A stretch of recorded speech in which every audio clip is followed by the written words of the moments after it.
9, 8, 7, 6, 5, 4, 3, 2, 1, 0. Women's Wrestling Talk, the #1 women's wrestling network on the planet.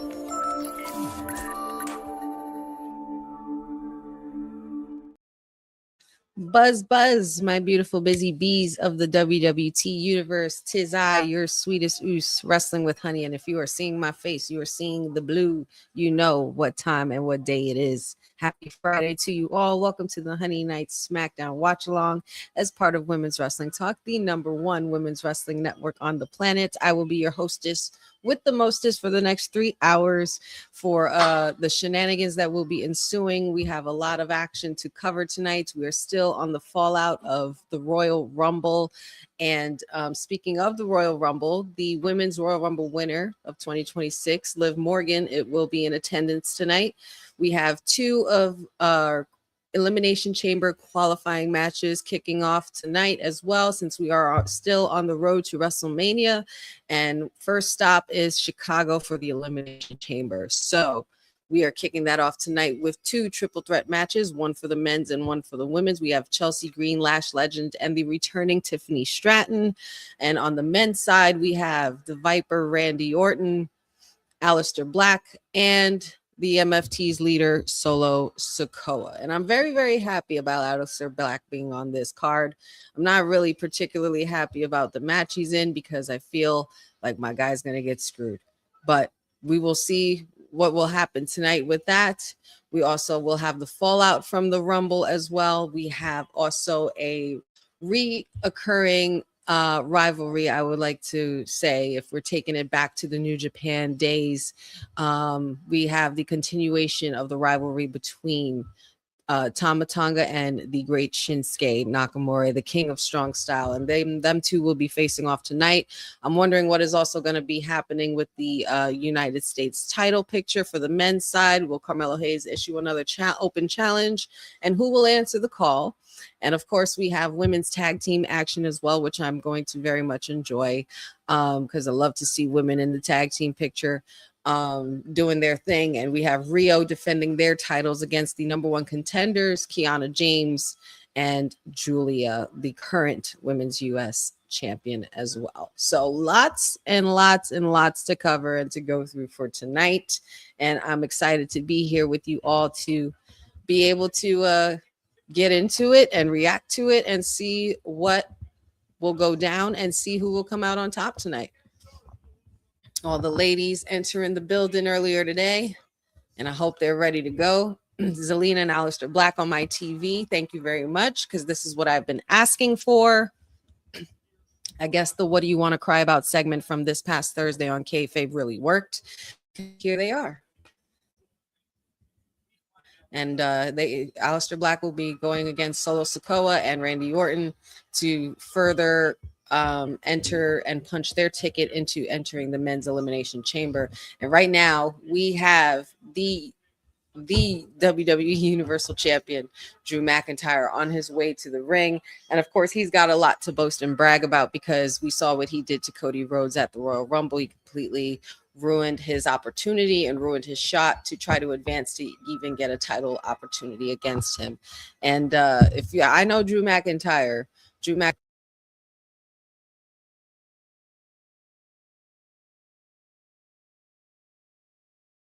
very vigorously to get to this spot. And I think right now we're at a position we're seeing Drew McIntyre at his ultimate form and his best, now that he is the one with the title around his waist.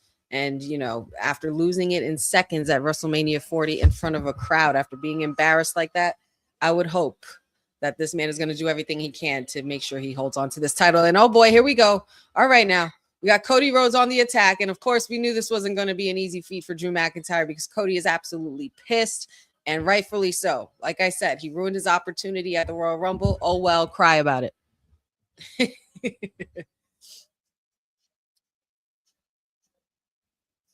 Cody is out there, and he is absolutely handling Drew McIntyre. Security and referees are at the ringside stopping him now, and Drew is getting away through the crowd. Well, Drew was was starting to have a good night. Get your title back and get out of here. More officials are coming out now. And at this point, Cody Rhodes is absolutely unhinged. He is irate. He is pissed off and all of the things, because that is the title that he lost to a man that has attacked him personally, professionally, and continues to make his life a living hell. Shout outs to everybody in the chat. I see you guys. What's up, everybody? And I stop saying our King Boza, because we're not doing this. We do this every week. We do this every time. And guys, don't forget, the super chats are open. Super chats are open as well.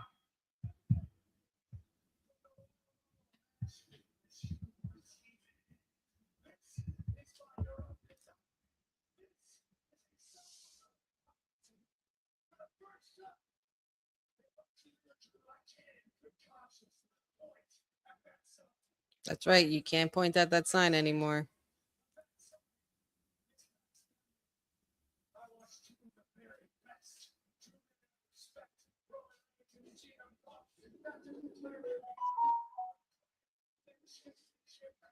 Oh boy.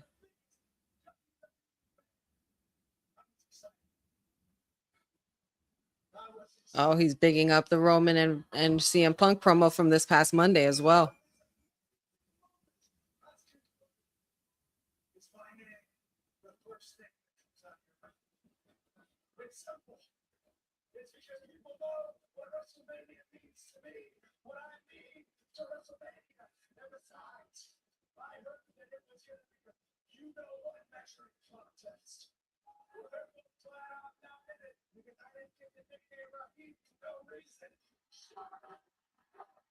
Oh, well, excuse me. He didn't get the name Raheem for no reason. I beg your pardon, Cody. Sir. Shit. He is pissed the hell off. Talking about he's from North Carolina. He was born in the hospital down the street.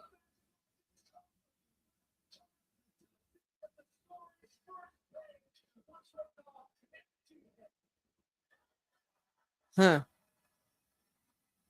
He mad.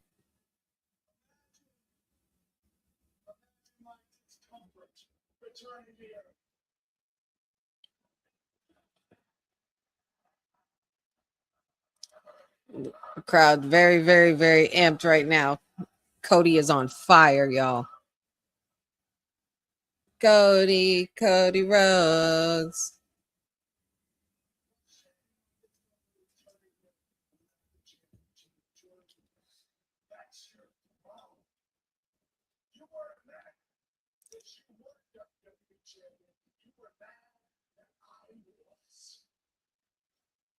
Oh, Cody trying to twist the story now.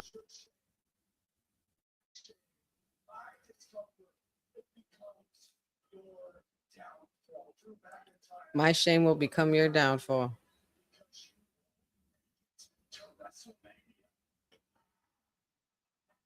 And he said he won't make it to WrestleMania. Well, okay, now. I don't think I've seen Cody this pissed, and he's been pretty pissed off in the past. When it's come to Seth, when it's come to Roman, when it's come to the bloodline itself. Drew McIntyre has completely brought out a different side of Cody Rhodes that we haven't really seen shades of on this side of the pond with the wrestling business, I would say. This is pretty crazy. What a way to kick off SmackDown in North Carolina, the Queen City.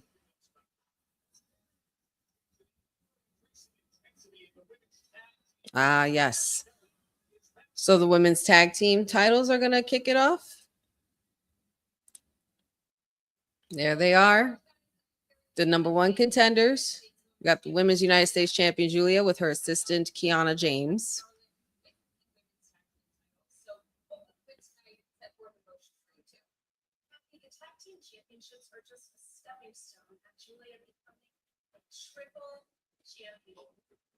A triple champion. I'm sure Cindy's very happy about this opportunity.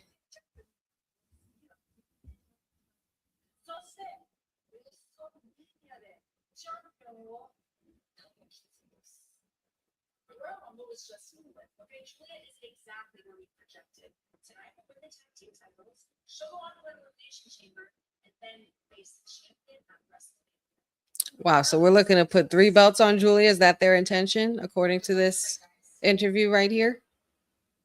Not gonna happen, sorry. Ah, yes, the women will be kicking it off tonight. And here comes Io Sky and her partner, her tag team partner, one half of the champs, Miss Rhea Bloody Ripley.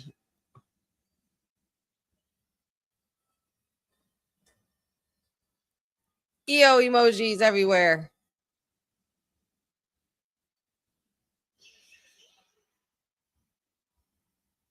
God, they go crazy for her every single time, man. It never fails. Ever since she's completely changed to this and evolved to this level. Like Rhea Ripley is just unbelievable. You better hold that title up, girl.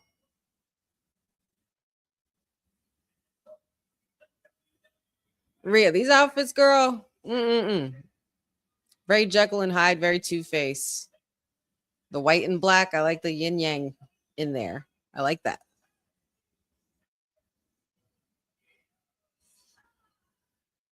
And Rio making their way to ringside to get ready to defend their tag team titles. I have a feeling this is going to be a good match. Io dancing to Rhea's music is hilarious. What's up, Aminatu?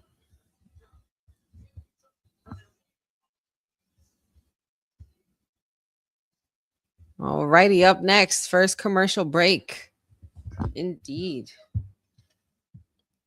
Well, you don't think Rio and Bella Twins can happen? I think it'll be a possibility if they're entering this tag team division. That's definitely going to happen. And I don't want to say it, but I wouldn't be surprised if they put the titles on them one more time. I wouldn't put it past WWE to allow that to happen.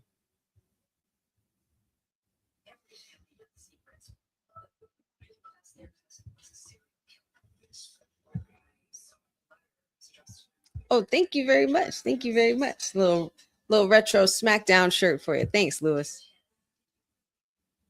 Yeah, Benjamin, we got the ladies starting it up. That's what we like. I truly believe that if you know what, guys, and you let me know in the chat who you think, because it's our first matchup. We got Rio versus Kiana James and Julia. Who do you got leaving with the titles, I should say? Let me know your picks in the chat. I personally think that Rio is going to retain. I think there's still another journey that Julia and Kiana James need to go on. And eventually we're going to get to the point where Kiana James is probably going to be a bit overbearing and probably tired of working for a client with all these losses. It's not me being toxic. It's not me, wanting everybody to break up. But we all know that Julia was made to be a solo star. I understand why they have Kiana James, though. But I think we're getting to a point where Julia can hold her own and stand on her own. She did just fine in NXT. I don't see why they wouldn't be able to let her do that here as well.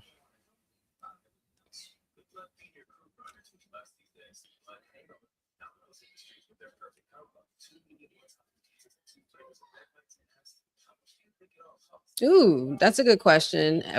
Official Epics SK. Favorite wrestler, favorite show, favorite era. Ooh, well, I mean, favorite wrestler. I have a few favorites. I mean, there's always two of them that are neck and neck for me. And I'm gonna have to say the Hitman and HBK because they're always those two. I mean, if I want to pick an honorary mention, it would be Undertaker, of course, but and gathering by the picks that I just named as far as my favorite wrestlers would be, I could definitely say that is my favorite era. It was definitely the Attitude Era at that time. And favorite show.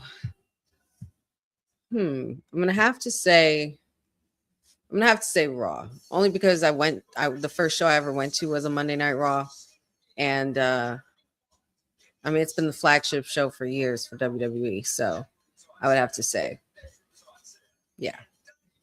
But it depends on what era you're talking about, which is like, we'll be diving deep and we'll be here all night. 3 hours of the worth of the show would be able to cover all of that. What's up, special nobodies? Good to see everybody in here. Happy Friday to you all. Julia did an entire podcast with Bully Ray on her own. Her English is fine. Yeah, well, there you go. Then let her roam free. You gotta let the caged bird sing every now and then, you know. And they are coming to you live from Charlotte, North Carolina, the Queen City. We got the women kicking it off. Obviously, Drew McIntyre had his entrance spoiled, and he couldn't be as braggadocious as he wanted to be because Cody Rhodes completely ruined that for him.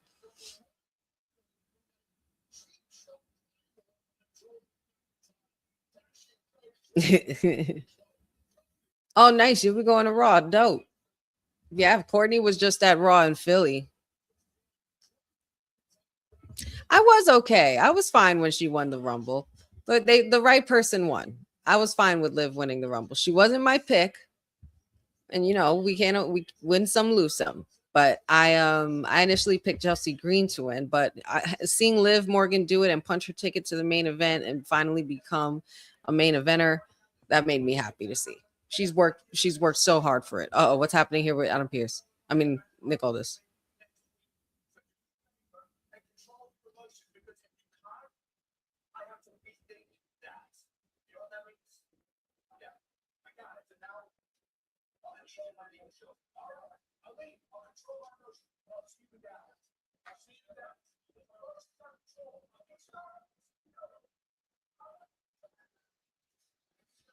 Wow, Nick Aldis kicking the QB1 out of the building.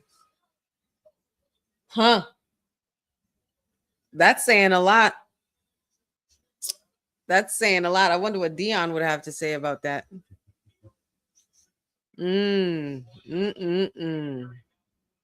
week Dion is gone from kayfabe, and see what happens.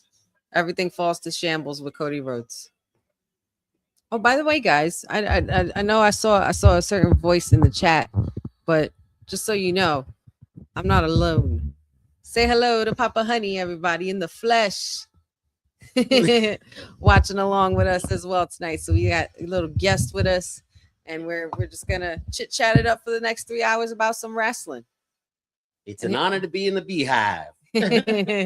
Well, Beehive, Beyonce will kick my butt for saying that because that's what she calls her fan base, and I've accidentally said that a couple of times, so I don't want her to come after me. But it's the honey pot. We'll do the honey pot. Okay. Yeah.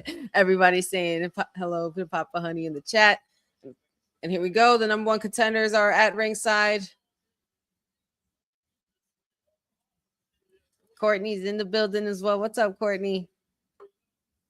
Courtney handled the preview and the today's trending women's wrestling talk show as well with our very own Kane McCoy.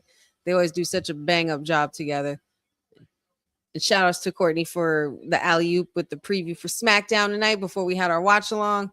And I hope this match is gonna be good. Who do you got winning this, Dad? I think it's gonna be RHIYO. RHIYO? Gotta be Rhea Ripley and Io Sky is gonna take this one. All righty. That's Papa Honey's pick. Yeah. I think who's gonna blow it is gonna be Kiana. She's gonna blow it. Kiana James is gonna lose it. Okay, Kiana James is gonna be the one who drops the ball and possibly could get the pin. We'll see. She's been getting the win lately, so you could be onto something there. But here we go. The color coordinated tag teams are here, and we are kicking it off, starting with Rhea Ripley and Kiana James, which is a very interesting start to this match. Kiana James honestly has a lot of potential. At first, I wasn't sure what they saw in her when they had drafted her years ago when they did the draft, you know, the draft that no longer exists. I think that I was sadly mistaken about her because she's actually, you know, she came around with the Tiffy era with the colors, with the NXT color logos.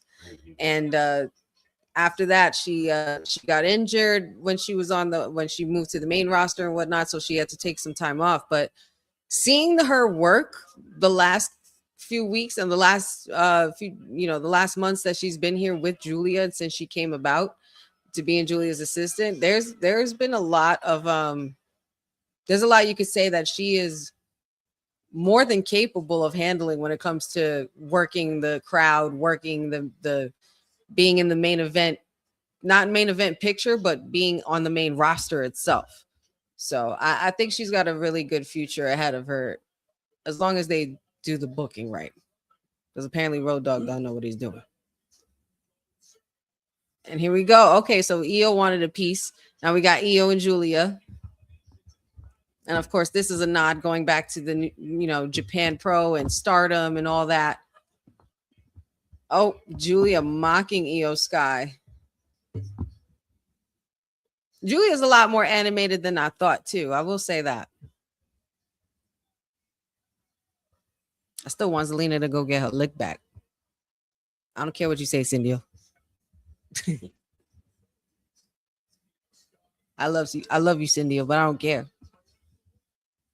We gotta run it back.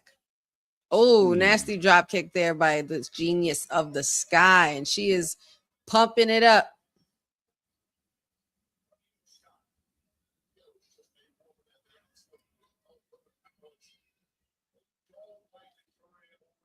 I want you guys to let me know in the chat as well. And Dad, you could answer this as well. What do you think of the run with Io and Rhea going on so far as them being the tag team champions? Like, do you think they're having a good reign? Do you think this reign is going to last a while?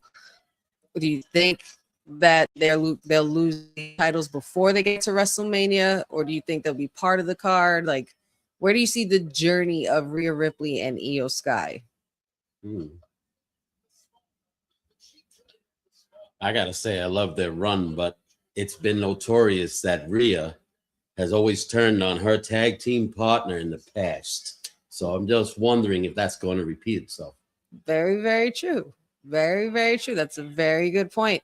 And we know that Io Sky has definitely had some experience with that, with the way Damage Control fell apart and the whole thing with the Kabuki Warriors, you know, with them, with Kyrie and Asuka. So it could be very telling, you know, but Rhea has actually had a history of doing that, but she's proven a lot of loyalty to Io Sky.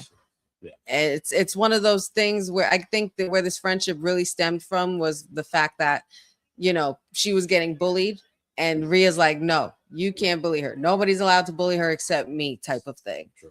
And so maybe we'll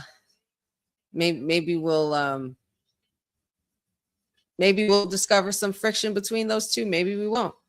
Maybe they're gonna last as long as the Rock and Sock connection has. Who knows? Perhaps when the Bella twins get involved, they might cause some sort of tension. Don't even put that into the air.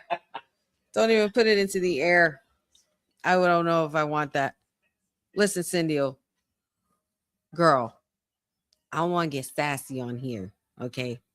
But she ain't carrying no bags for her husband, okay? Hi, Cindy.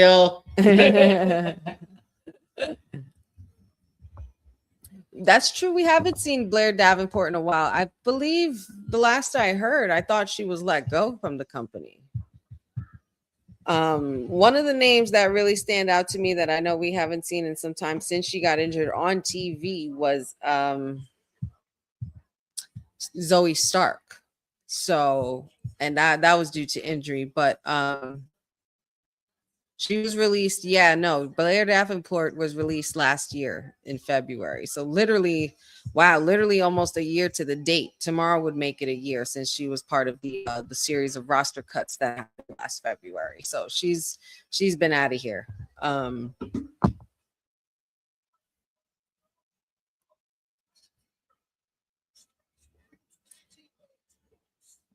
We haven't seen Bianca Belair in a while either as well. I was expecting her to be a surprise in the Rumble. Yeah, sure.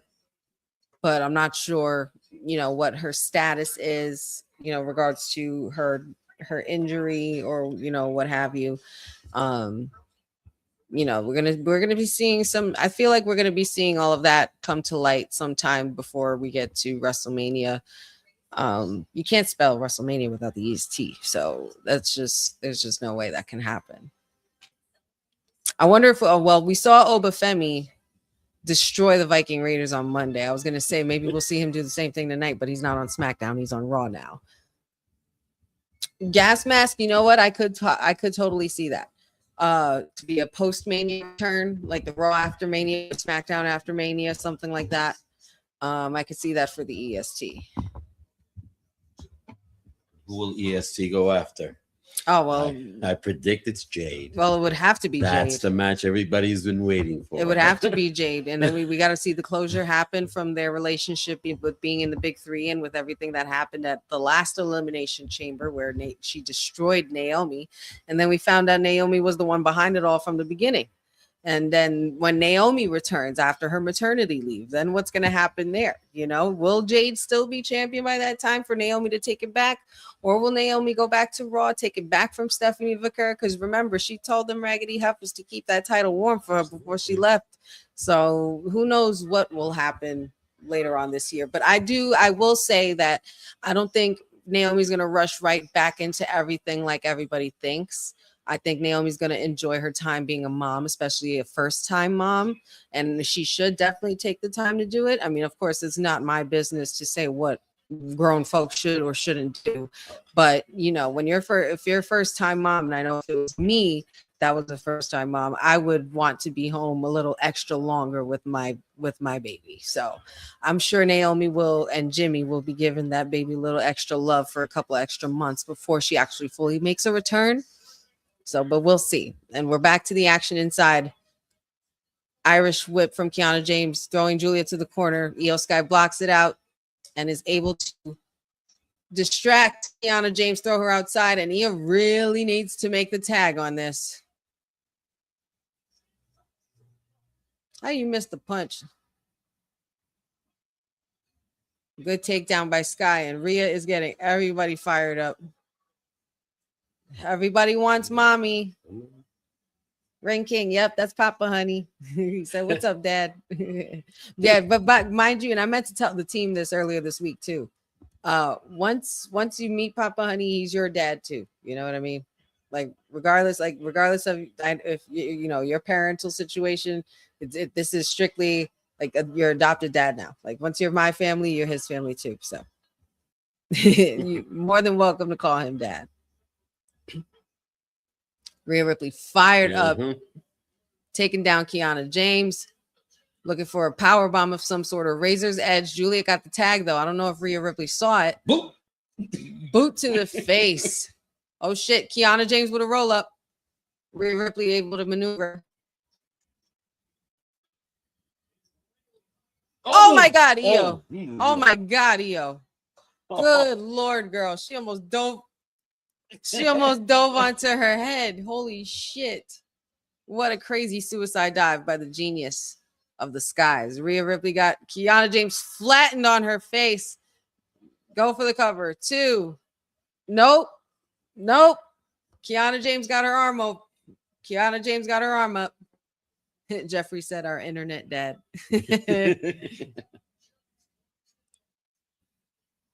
Uh-oh, what? We got a riptide here from KIANA James. KIANA James with a super kick. Think she's she got out of it. She got out of it.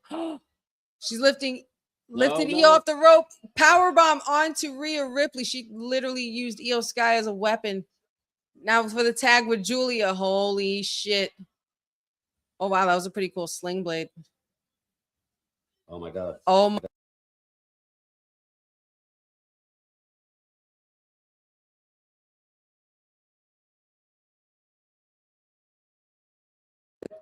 Mommy with the save. Holy shit, that was close. Ooh, good sell, KIANA. Hurricanrana by Giulia. Giulia means all business tonight. This match is good. Oh, she's busted in her lip too. Oh, Io was able to reverse. Ripley with the tag. Oh, headbutt to Giulia. And this should be over from here. Rhea's going for the riptide. Io Sky's up at the top rope. Here we go. Over the moonsault, and that's it. 1, 2, 3. And there we go. There we go. And still your women's tag team champions, Io Sky and Rhea Bloody Ripley. Congratulations to them for the retention of their titles. A great win over KIANA James and Giulia, the #1 contenders, who fought very valiantly. And that was a really, really good match to kick it off. Good match to start.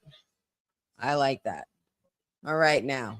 So let's see. I mean, we'll get to find out soon what's next for the journey of RHIYO as they continue their road to WrestleMania. And now we have the Dragon. Oh, hey, Miz, looking like a Power Ranger. Looking like a Power Ranger uniform.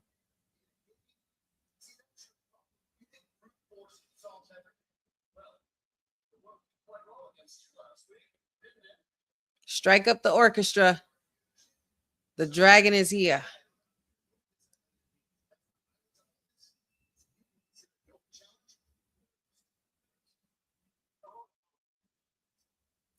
Miz answered the open challenge.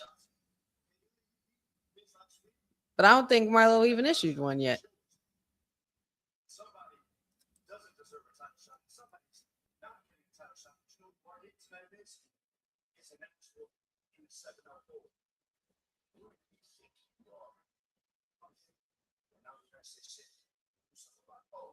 Ooh, do something about it. He's the U.S. champion. Do something about it, Miz.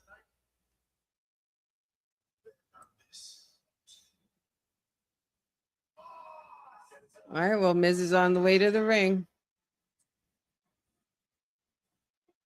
All right, I guess, well, the United States Open Challenge is not really open anymore. It's closed for business because it is taken by the most awesome superstar on the planet. That would be The Miz.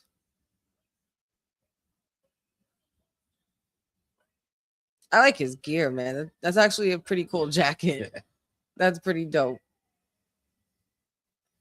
It's like if a Power Ranger became a wrestler and went to Fashion Week.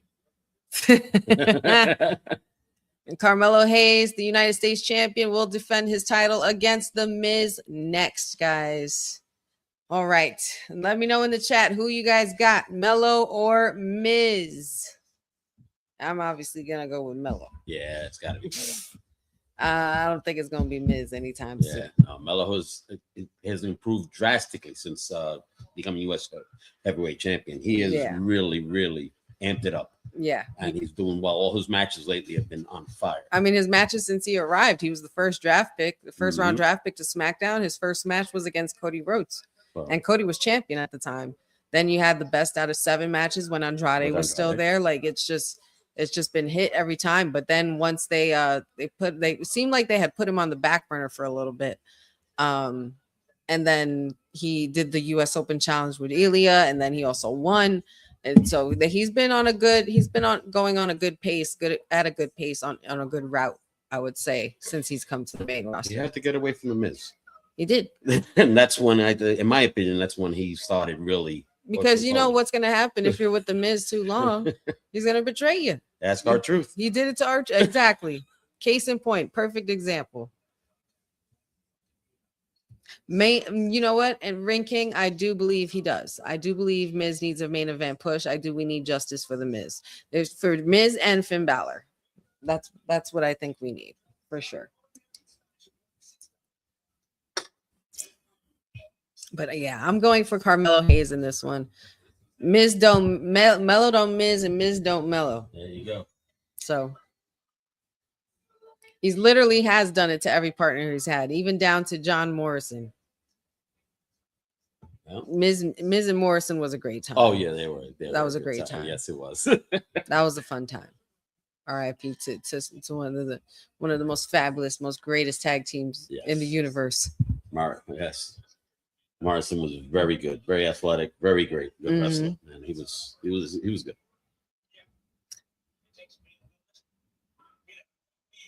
Yeah. With that being said, Rose, I think that it's obvious where we're going with this Liv pick for what champion should she pick for the title. I think it's obvious what direction we're gonna go in because of what we saw on Monday.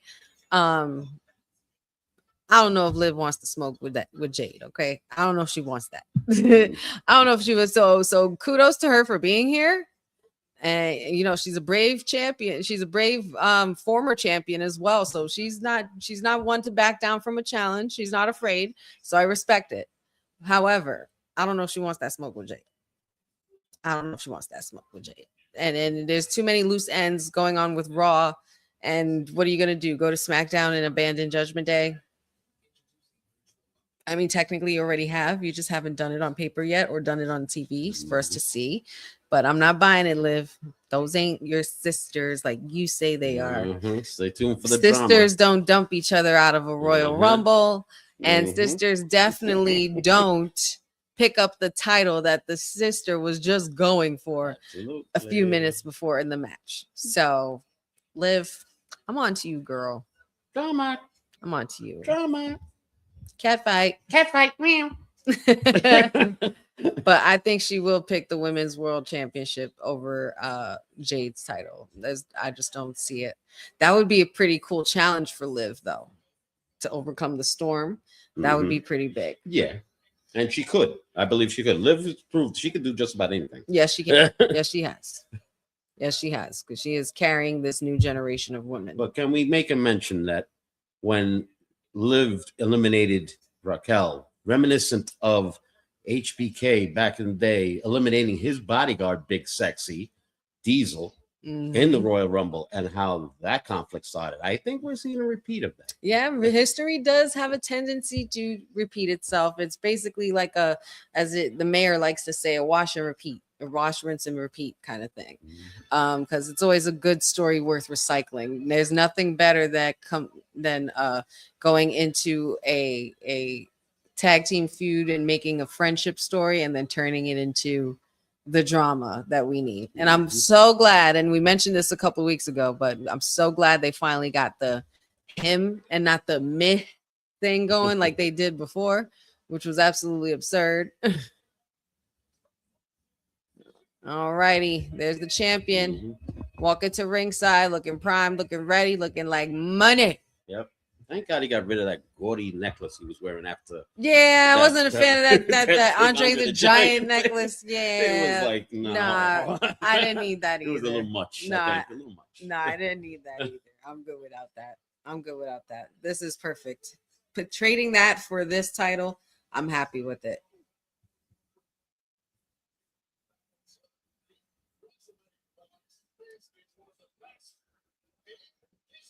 And he's another one who's been putting on banger matches since winning the U.S. title, because Sammy put on banger matches when he had the U.S. title. Cena got back into doing it for a little bit. Ilya Dragunov was absolutely freaking killing it every freaking week. Trying with the sneak peek shot. Very, very, very vintage Miz.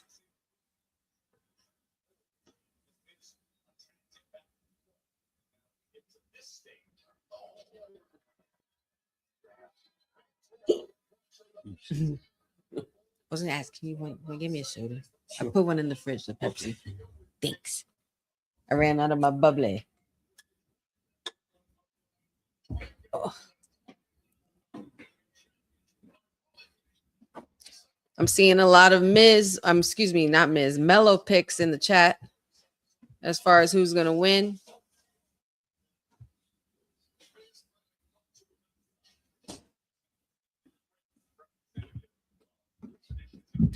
Well, listen, Dominic has definitely, he says Melo's defending his championship more times than Dominic's IC title. Well, Dominic only just recently got injured, so that's why he hasn't been defending anything lately. But before that, he was defending it.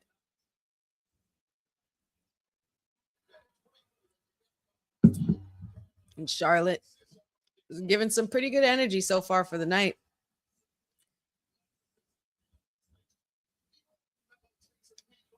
United States champ looking to dominate in this match. Oh, don't forget, guys, we're still on the road to WrestleMania. It's happening in Vegas. Saturday the 18th, Sunday the 19th. Tickets are already on sale now. It's going to be held at Allegiant Stadium. Get your Airbnb rental set up. Get your hotels set up. Get your crew.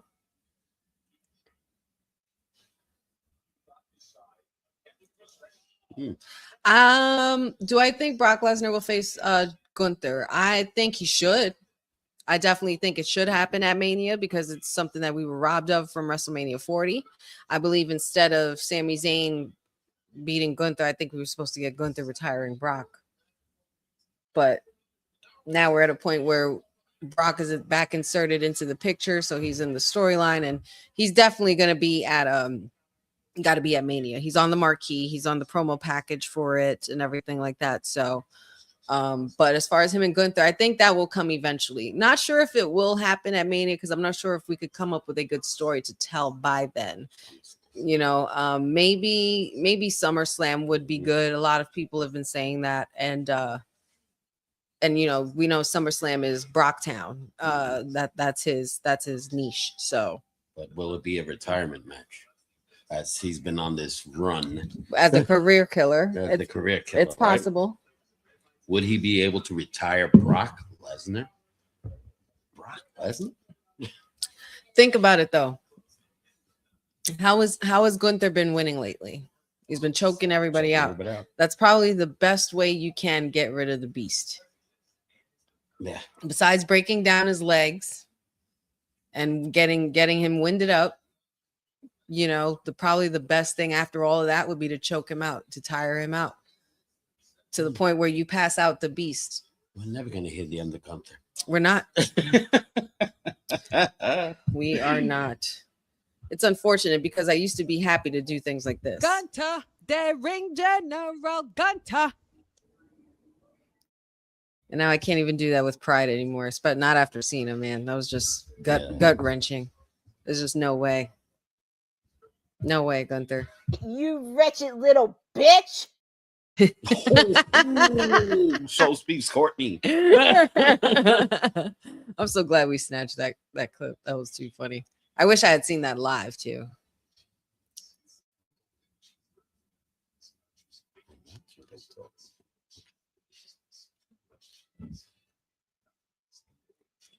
You know, before we get back to the match, we got to give a lot of credit to The Miz. As far as what? The Miz, it's just his career. He came from a VJ on MTV. Yeah. And what he's done over these decades, whether he's winning, whether he's losing, it doesn't matter. He's a showman, and he gives us a show. No matter what, you got to give him credit. Yes, he is a future Hall of Fame, don't you think? I absolutely think so. I think that Miz definitely deserves his flowers. He's already a 20-year veteran? Yeah. He's already a 20-year veteran. Yes. And he's a Grand Slam champion. Mm-hmm. You know what I mean? He's gone Hollywood. He's done movies. He's had his own TV show. Mm-hmm. That's when you know you made it, when you had your own TV reality show with you and your family. Mm-hmm. And he's been doing that reality TV life since he started. That was before he did wrestling.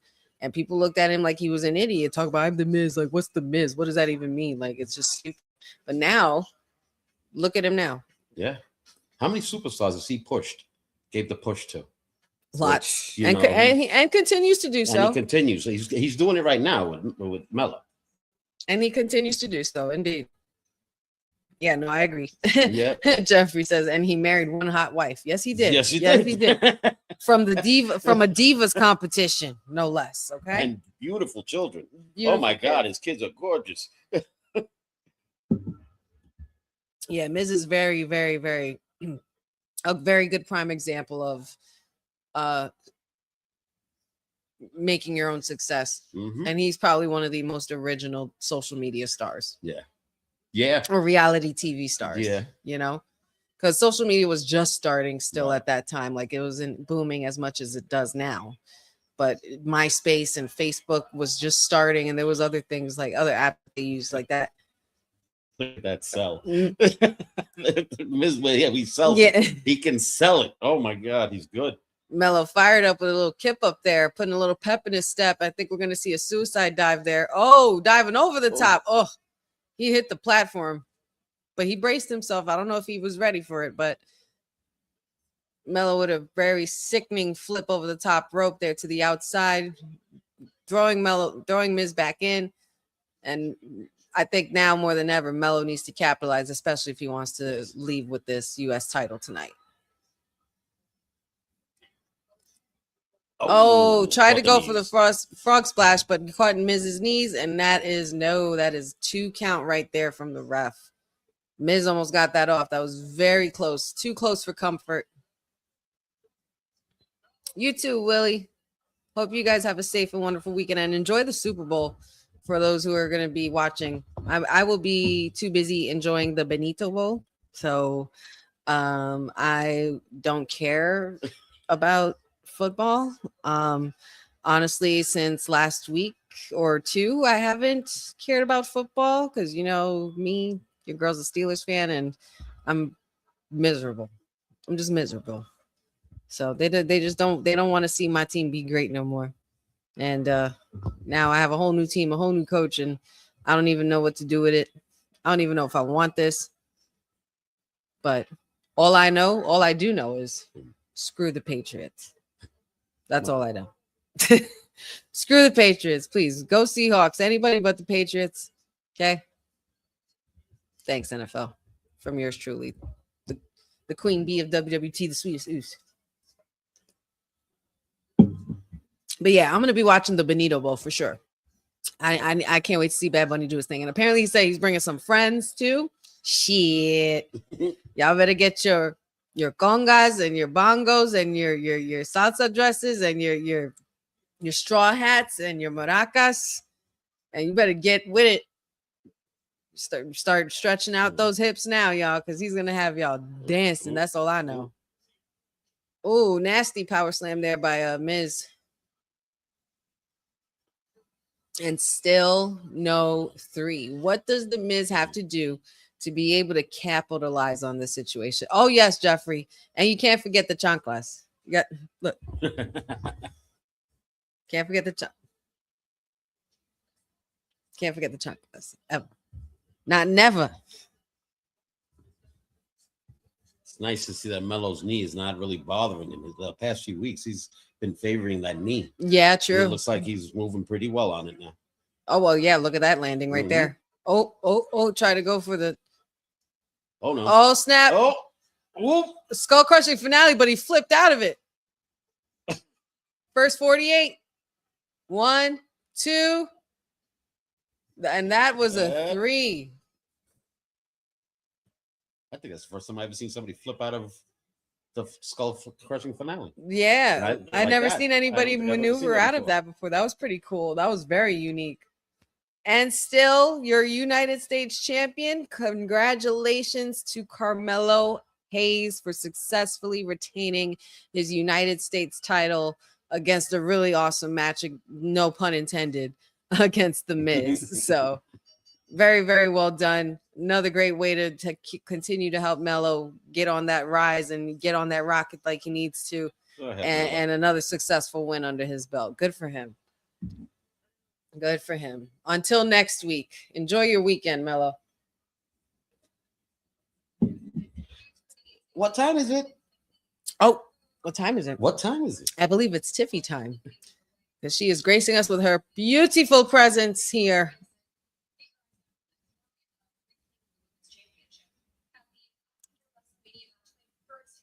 And honestly, if you ask me, this is my pick for the winner for tonight's triple threat. I want Chelsea Green in there. Yeah. Unless there's a way that she screws her out of it. Oh, and speaking of Chelsea, here she comes. It's like I said her name and she appeared.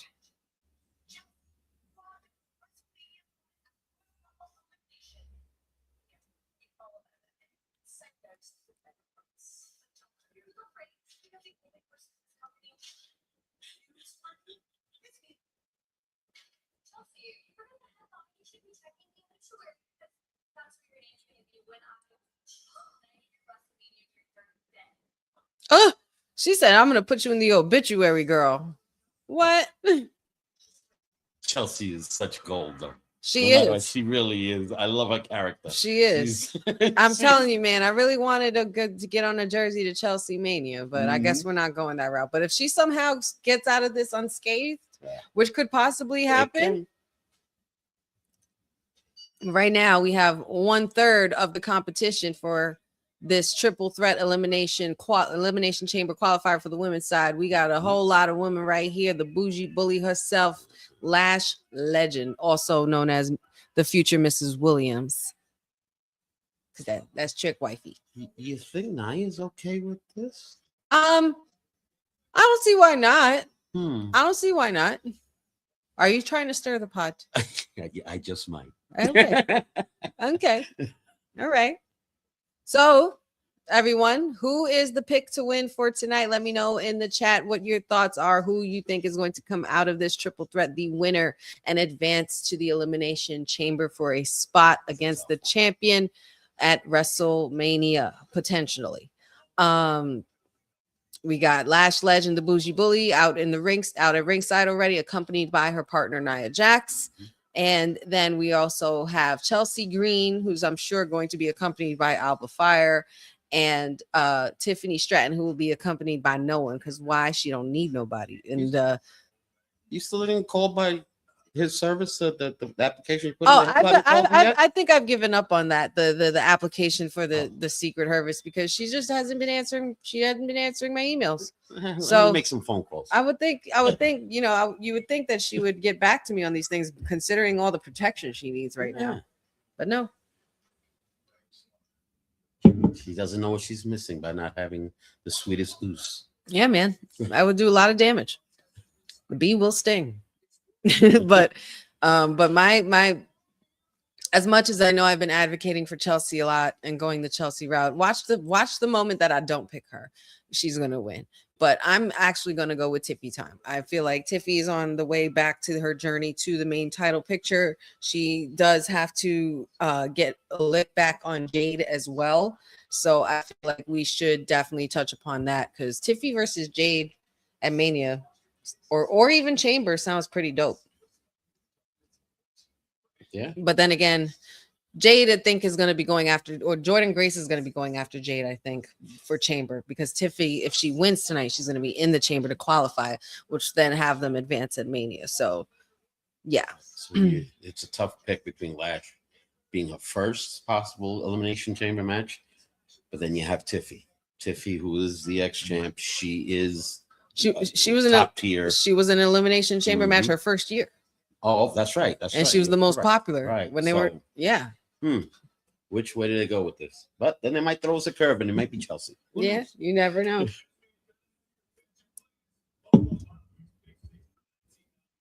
Let's see. Oh, really, Nanette? Is that true? Oh, wow. I wonder if that's true. Let me look that up.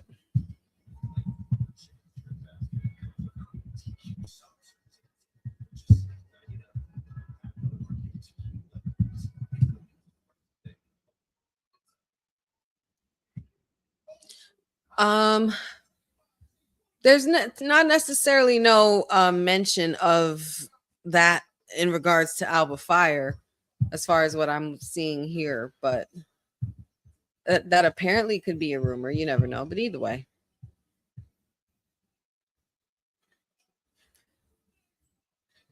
Me, Oos. It's just me, Oos. So I see some Lash Legend picks. Anybody else? Who we got? Mag says he'd like to see Miss Dimples Chelsea Green win. I'm sorry, man. I think I'm going to Tiffy time. I think I'm operating on Tiffy time tonight. I'm just wondering the amount of destruction Lash Legend would be able to cause in that chamber.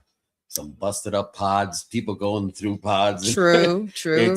I wonder. But then you also think about and then you think about the athletic ability of Tiffy and how great she could, you know, create a highlight reel moment or, you know, a flashy moment, a moonsault or something. Yeah, moonsault off the pod, something like that. And then you also think about Chelsea for being, you know, the comedic relief we all need. Oh yeah. Getting beat up inside the plexiglass, getting locked up with someone she doesn't want to be locked in there with, and her getting her ass beat and slammed her face in the. We got everybody quiet. We got Wyatt 6 action. Oh, I gotta put it up. I don't care.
So he's interrupting that triple threat.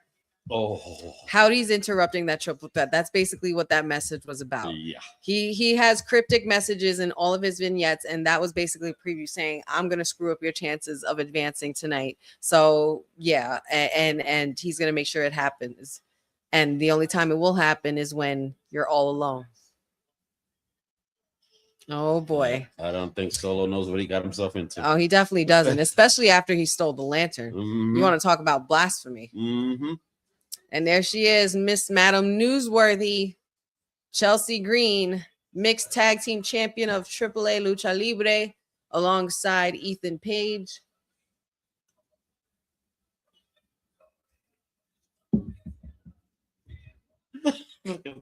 I can't with them. They're funny. She's throwing the newspaper articles like she's the paper woman. The bougie bully's not standing for this nonsense. I'm loving this outfit, Chelsea. Her outfits are good. She goes with themes and stuff like that. One of the best ones that she had was the one with her face on it. Yeah. That was probably one of the greatest. But the Statue of Liberty colors with the newspaper thing, like she's got a lot of creativity. Yeah, she does. Bougie Bully patiently waiting. She's almost the female version of the Vince to me. It's like they both need to be on the roster because they are not only good, they're good wrestlers, but they're entertaining along the way. Yes, they are. Agreed. With their antics and She's stuff. the perfect. I would. That's the perfect comparison I would give her. The Miz, the female Miz, and there she is. Oh, here we go. Everybody, check your clocks. Check your watches. Set your watches. Set your clocks. Cause now we are running on Tiffy time, baby. And we are down into the second hour of our Honey Night SmackDown watch along. 1 hour down, 2 more to go. We got a women's triple threat kicking off right now for the Elimination Chamber qualifiers. We had our tag team match. We had Drew McIntyre get attacked by Cody. We still have yet to see the likes of Liv Morgan. We also have Shinsuke versus Tama Tonga coming up, and I'm sure and almost positive that the men will be the main event tonight. Nice to see my guy Alistair on the main event, which means we'll also see some Wyatt 6. If I see Wyatt 6 and Alistair in the same freaking ring, you know this equipment's going to be gone. Just know that now, y'all. Just know that now. And here we go. Bell has rung. There you go. There's Chelsea. Chelsea slapping. Chelsea just walking up to girls and slapping them. Girl, do you not know there you go. What you are messing with? I'm like I like the Tiffany Chat bell bottoms things she got going on. It's very Celine, very Selena. And now face to face. It's now this is a nice little showdown. This is juicy right here. Mm-hmm. And Tiffy don't back down, but Lash is not going to make this easy for her either. Using her own, using Tiffy as a weapon, knocking out Alba Fire to the outside. Because Alba Fire, I'm not sure why you would get involved. You don't want to get involved with this. There's no reason why Lash Legend can't win this match. No, there isn't. She has been a top contender since she's arrived. She's stolen the show every single time, and she dominated in the Women's Rumble. She's definitely a powerhouse. She had the most eliminations for this year. Yep. I think she had potential to also be the Iron Woman. I would have really liked her to see. I would have liked to see her be in the Final Four. Tiffy's gear is fire. All their gear is dope. Oh, nice little moonsault there by Tiffy. Going for the pin, but Chelsea knocked her out. Chelsea, what do you think this is, girl?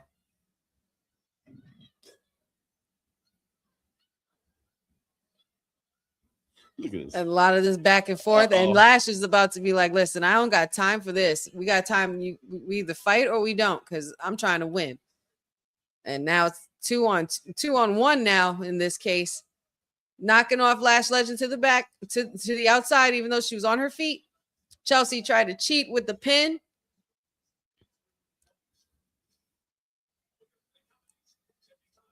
Oh boy. Back and forth here. A lot going on here between Chelsea and Tiffy. This is a good little matchup I needed as well.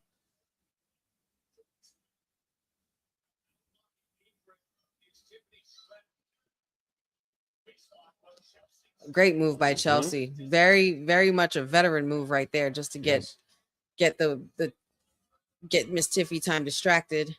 And now she's going up to the top rope. Miss Chelsea don't do well with heights, but I don't know how she's doing this. And she's done it. Look at her. And a little cross body splash onto Nia Jax. Yeah. And Tiffy time.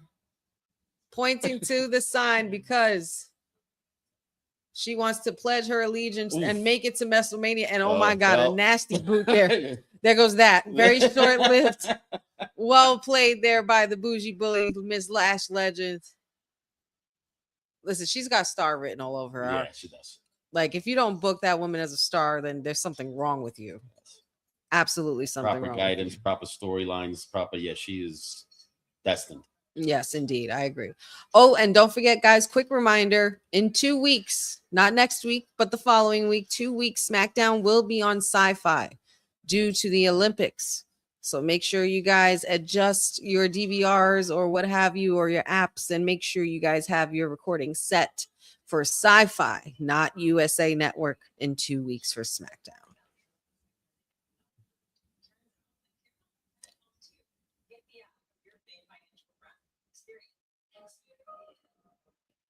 Oh, excuse me. It will be next week as well. Okay, so for the next 2 weeks, you mean, not in the next 2 weeks. So both these upcoming weeks, the 13th and the 20th, it will be WWE SmackDown will be taking place on Sci-Fi.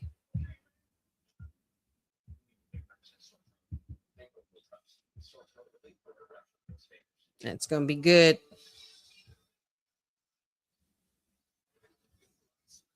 So far, so good. What a great SmackDown we've had. A lot has already transpired, and we have still 2 more matches to get through and a segment with the Royal Rumble winner of 2026. Papa Honey, what did you think of Liv Morgan when you saw that she was the last woman standing at the Rumble this year? Were you happy with the pick, or did you want somebody else? Is there anybody else you could have seen winning, or did the right person win? Did they get it right? To me, that she was my prediction from the get-go.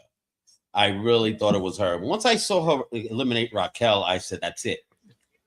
That was when I said, it's a done deal. She's going to get this because, like her theme song says, watch me. Yep. And that's what she does. For whatever reason, she's able to persevere and win. She's good like that. She got an annoying little laugh on her, but still, you can't deny her talent. She is good. She's something. From when she was in the Riot Squad to now. Yeah. Yes, it's very, very big on the evolution stages Yes. for Liv. It's definitely night and day. She's improved better in the ring. She got better on the mic. She's been in the hottest storyline, so she's always at the center of it. Whether it's her going against Rhea or her fighting with Dom or her leading the Judgment Day or her betraying Raquel Rodriguez at a Rumble, she's always a part of very, very big and shocking and hot moments with the WWE, and she continues to evolve and continues to get better. Yes. Yeah, they I guess it's only right to say that the right person won. And she considers herself the greatest Royal Rumble winner of all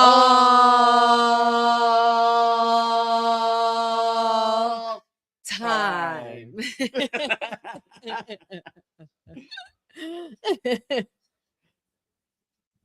Happy Friday, cousin Ron. Happy Friday. Good to have you joining us, and we are back to the action here. Oh, wow. And we got a test of strength here by the Bougie Bully, lifting Chelsea Green high in the air into a nasty clothesline. But we are back from commercial. We still have our women's triple threat elimination chamber qualifying match happening as we speak. Chelsea Green, Lash Legend, and Tiffany Stratton. Oh, my goodness. That was like a complete Ultimate Warrior powerlifting splash right there by the Bougie Bully. And she pinned both women, further and continuing to further assert her dominance in this match, but still close, but no cigar. Got the kick out. I mean, would we be able to say that Bianca is still the strongest? We have the likes of Jade. We have the likes of Lash Legend here now. Yeah. You have Jordan Lake Grace that's in the picture now. There's lots of different women. Yes, women here of power there. And they're making a very big impact. So it's definitely something that we could definitely see going forward when the EST returns. Yes. We could see her going against the likes of those women. Absolutely. And then we'll really see who the strongest is. Oh. Little drop kick there by Tiffy to the Bougie Bully. And now that the Bougie Bully's incapacitated at the outside, Chelsea Green could try to make her move, and she was going for the unprettier, but Tiffy was able to get out of it. Dodged a kick, tripping Tiffy. Very much a veteran move here. What is the term? Ever the opportunist. That's what Chelsea is. She's always the opportunist. She will try it every little sneaky way to get. I agree. I totally couldn't agree more. A nasty little suplex there by Tiffy Time, still holding on and jumping into yet another suplex that could have really been a little ugly there. But Lash Legend able to break the pin on Tiffy Time, and Lash looking to capitalize on the situation now while Tiffy Time is down. Chelsea Green still out of the way. What's happening here now? Got a little bit of a tangle up between the women. Lash looking like she was trying to wheelbarrow Tiffy, but there might have been a little bit of a malfunction there. Tiffy was trying to go for the cartwheel. Oh, snap. Oh, snap. Buckle bomb into the corner. Lash Legend is taking over this match. Slamming Tiffy Time. Pinning. Oh, wow. Do you detect a little ring rust, perhaps, from Tiffany? She's been gone for a little while. No, I wouldn't say ring rust. I would say that it's just that she's met her match with a woman who's stronger than her. Watch the opportunist. A little coast-to-coast action there by Chelsea Green. She got Tiffy out of the ring, and she needs to go for this pin. Nia Jax ruined the opportunity. And here comes Alba Fire. There's the security. Alba, what are you doing? Wow, Chelsea Green not backing down, slapped the shit out of Nia Jax. A lot of drama going on outside of this ring. I have a feeling something else is going to get a little crazier. Oh, my goodness. And they threw the Bougie Bully over the barricade. Somebody needs to get inside this ring. Oh, she takes the bullet. Nia Jax took the bullet for Alba Fire. Tiffy and Chelsea teamed up for one moment just to get Nia out the way with a double super kick. What are we doing here now, Chelsea? It looks like we're going for an unprettier. reversed by Tiffy time. And that's here it. We go. Here it comes. I think we're going to see it. Prettiest moonsaults ever executed and pin 2, 3. Congratulations to Tiffy time. Oh, Tiffany Stratton has advanced. careful. Wardrobe malfunction. Yeah, watch out now. Watch out there. Watch out with those things. This is G-rated. It's family show. Family show. Tiffy time has advanced in the women's elimination chamber match. She is the first to successfully punch her ticket and qualify for the elimination chamber that is going to be happening Saturday, February 8th in Chicago. Congratulations to Tiff. Well, there's my pick. But Chelsea, I still give her credit. What a show she put on. Jesus. Very well done by and Lash Legend. Yes. And Lash Legend. Amazing match. Yes.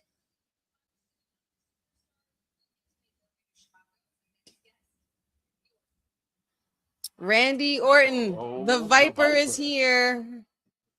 The Viper is here. Oh, you're fixing the belt. You're gonna put it on your head.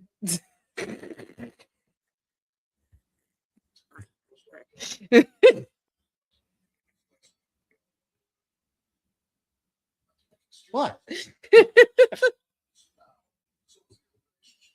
Did it fall or something? Yeah, it fell on my shoulder. So I figured, let me keep it. We got to keep it displayed, right? So I figured out. You got a little hat. I only do this for you, you know. I know.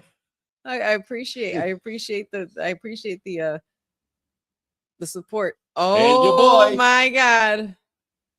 Oh my God. Folks, you know I'm happy right now.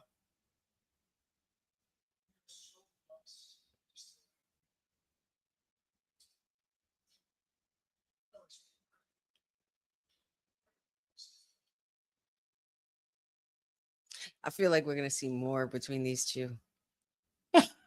Love her. She's so tiny. She's so tiny. She looks him up and down like he's little. That's the funny part. Yes. When you better stop it, Zelina, because you know Mrs. Orton don't play that shit. Well, yeah. Just be careful, Zelina. I'm just saying, bestie. Just be careful.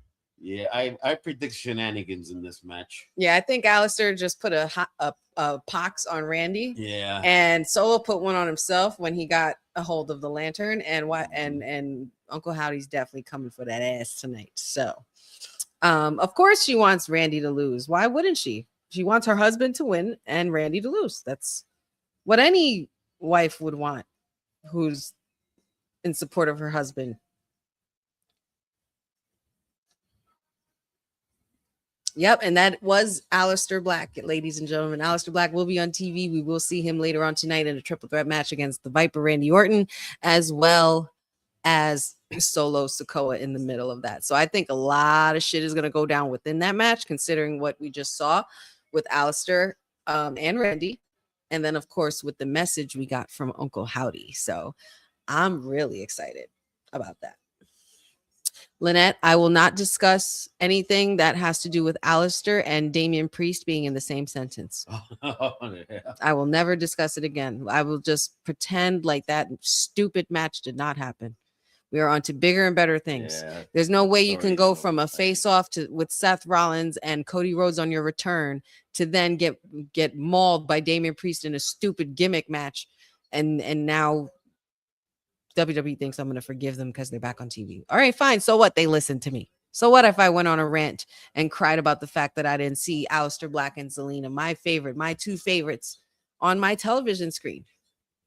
I love, and not for nothing. Where's my other client, Matt Cardona? Where's Mr. Always Ready? Newly signed acquisition to WWE, back to SmackDown after 7 long years of being away from WWE, or 5 years, however long it was. Ugh.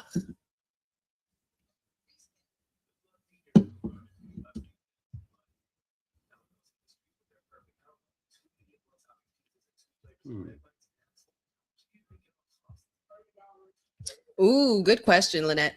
Who I think the mystery attacker was for Braun Breaker. I'm still leaning towards the fact that this could still be orchestrated all from Seth Rollins from afar.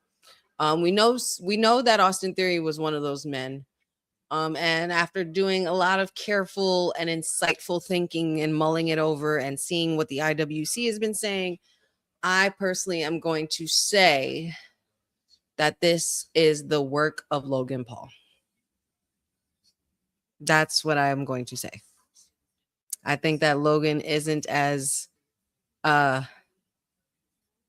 innocent as he makes himself out to be in this situation, considering when you saw the segment on Monday, Adam Pearce stirred the pot in regards to the Masked Man, and the last time we saw a Masked Man, it was Austin Theory, and Braun Breaker had a little reaction to it. But while Braun Breaker was reacting to that, Logan Paul had a very distinctive look on his face, and I couldn't help but notice it.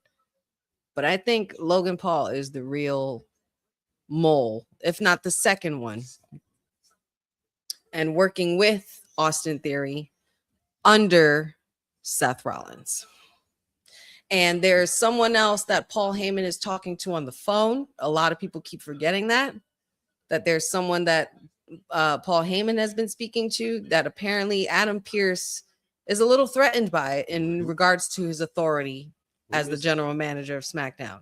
Now, if any right person in the mind would think that if you're talking about a general manager's threat, that would have to be somebody who's higher than the general manager. Now, if you're going to say the CEO, maybe not so much, because Nick Khan doesn't really get involved with the storyline mode. But I'm thinking more of somebody more electrifying.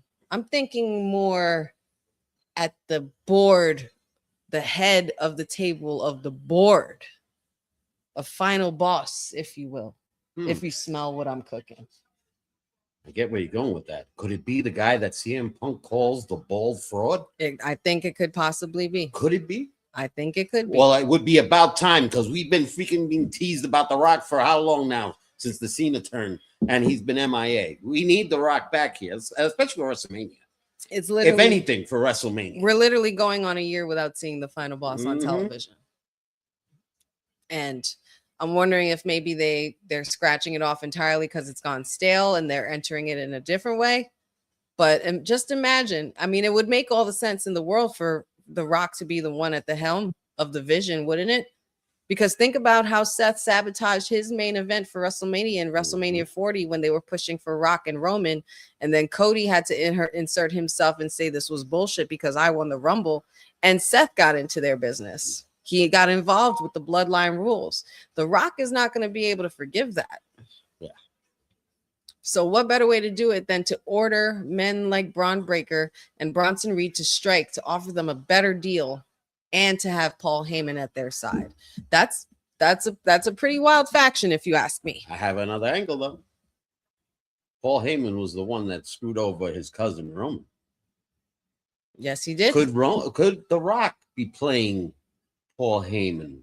And then you have who was known before. He was known as the visionary. He was the architect. Yes, he was. And you literally have him orchestrated. I'm just throwing possibilities out there, world. I don't know. I've been watching wrestling for over 50 years. I've seen a lot of different angles, but there's another swerve that possibly could happen. That's something. That's something. Oh, look at this guy. How about this guy right here? Confrontation. How about this guy right here?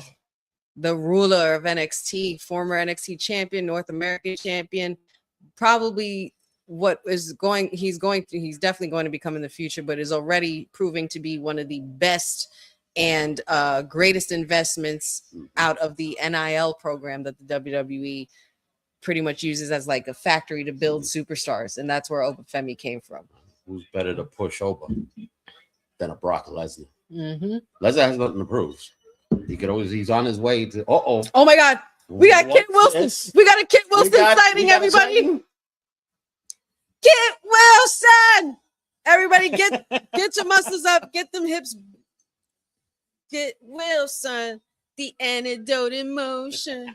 Kit Wilson, baby, no one can top it. The future Hall of Famer. Yeah, I'm the topic. Yes, move it. Kit Wilson, woo! It shakes up on this, I redesign. This song is a hit. I don't care. He was my surprise pick in the Rumble, and you guys bring it out the Friday after. The nerve. Kit Wilson. Grind those hips, y'all. You got to be the antidote in motion. The antidote in motion. Come on, come on, put the muscle. Got to do the muscle man dance. It's so there it is. There it is. Look at those hips. It's Rick Rude mixed with like Val Venus mixed with Ty Dillon. No, not Ty Dillinger. The Prince Pretty. No. Prince Pretty. Tyler Breeze. He was at the Royal Rumble last week and they didn't even put you in an entrant. Oh, it disgusted him. Oh, the male toxicity. Dirty chauvinistic pigs, he says. Mm-hmm. Ugly meatheads. Toxic.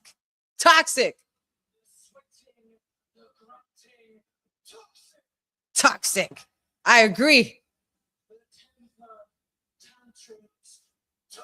Temper tantrums.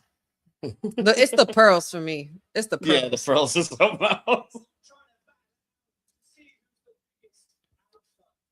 Biggest alpha. This isn't going to be good. Who are they going to bring out for you? If they bring Oba out on SmackDown as well, oh, no. He's screwed. They're in Charlotte, North Carolina. I'm liking this for Kit Wilson, though. I don't care what nobody says. This is great. I'm glad they're giving him a chance. I like Pretty Deadly. Pretty Deadly was fun. Injured, yeah. I'm glad they're giving him a chance. Yeah. And it's a different kind of gimmick. Nobody's doing shit like this. You need entertainment. Toxic. Oh, good guess, Ryan. They could bring out Royce Keys. Oh, right. Look at those hips. The antidote in motion. Wade Barrett is cracking up outside. Somebody's coming. The crowd's standing up. Anybody who was in the Rumble is brave enough. Yeah, it's definitely got to be somebody like that. Oba or Royce Keys. Royce. I bet is Royce. It's going to be somebody who's going to absolutely throw his ass around. Kit Wilson.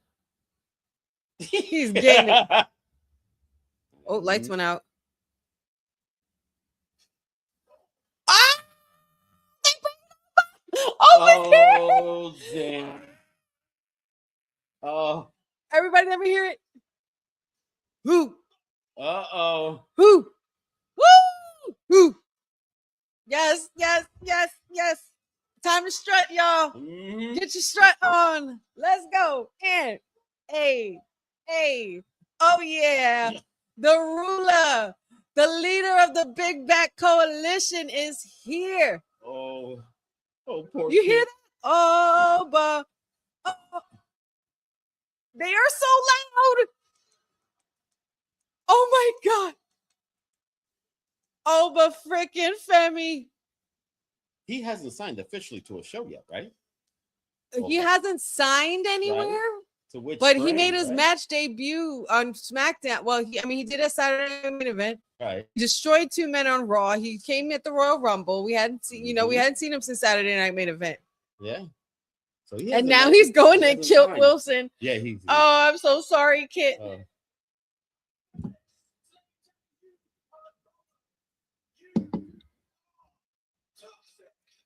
Oh my God.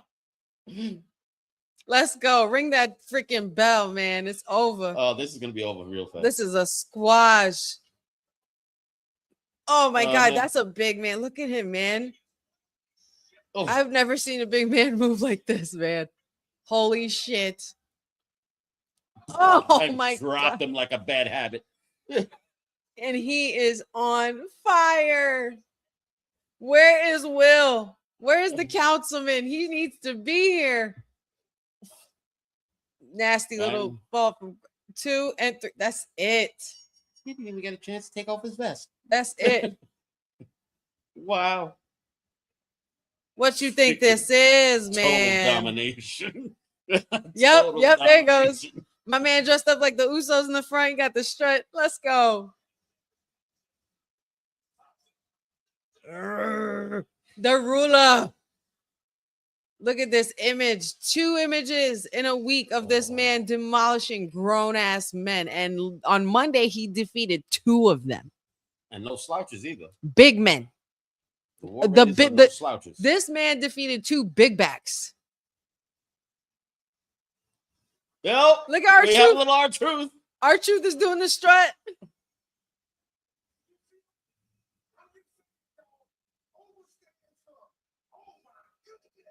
What stands for, oh my goodness.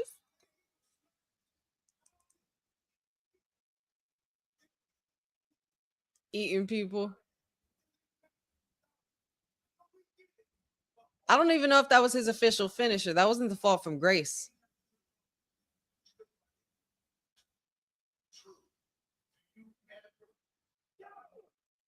Uh-oh. Oh? Uh-oh. Uh-oh. That's right. Nobody messes with truth except Damian Priest.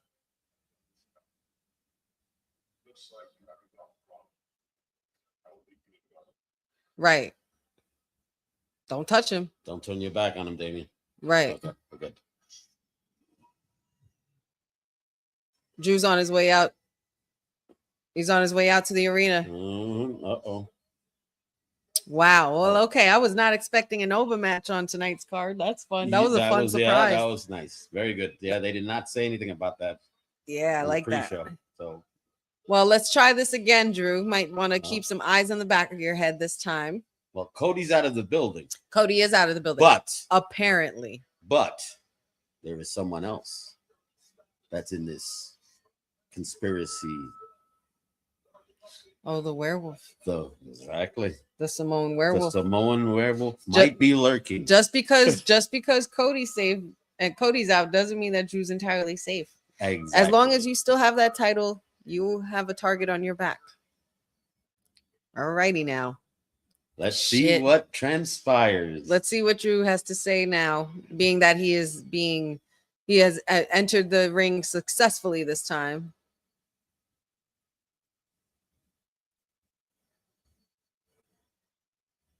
They must mark those ring corners, right? So you don't ever climb the wrong one when they shoot the fireworks. You know what's so funny? I have that thought every time. Yes, I'm just like, you know how on it they have to be to make sure and to prepare.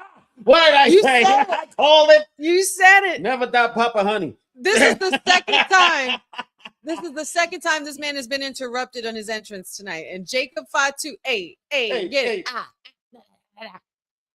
Jacob Fatu looking like the Tasmanian devil, wreaking havoc, raising hell. And poor Drew, man. Drew's not having a good night. No. He's not having a good night. This should be a celebratory week for Drew McIntyre, especially after winning. He hasn't been able to have a proper celebration. And now they have to get Jacob Fatu off this poor man. Oh, and security's not going to fare too well against him. Oh, my God. Oh, my God. That poor kid got tossed, thrown right into Wade Barrett. Shit. Watch the tables, y'all. Watch the tables. Jacob is unhinged. He is absolutely losing his freaking mind. And can you blame him? My thing is, why is the beef with Drew? Because Drew wasn't the one that attacked you, no?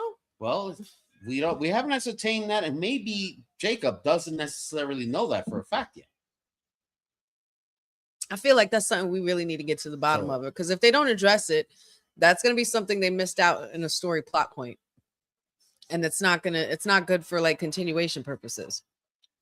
Jacob Fatu getting the crowd. One did it? He might want to just destroy both Cody. He might not want to care, and right? not care. He might not want to care because he's all. You're right. Yes, and no breaks.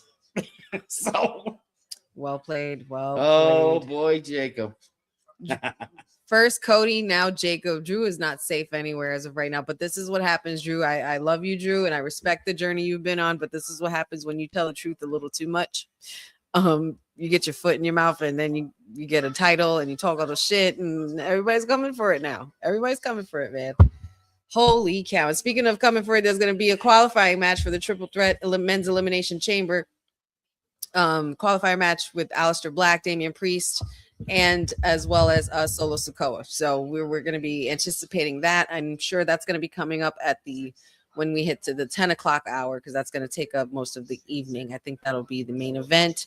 We also still have to see coming up Tama Tonga and Shinsuke Nakamura and Liv Morgan as well. So yeah, it's been a wild night so far.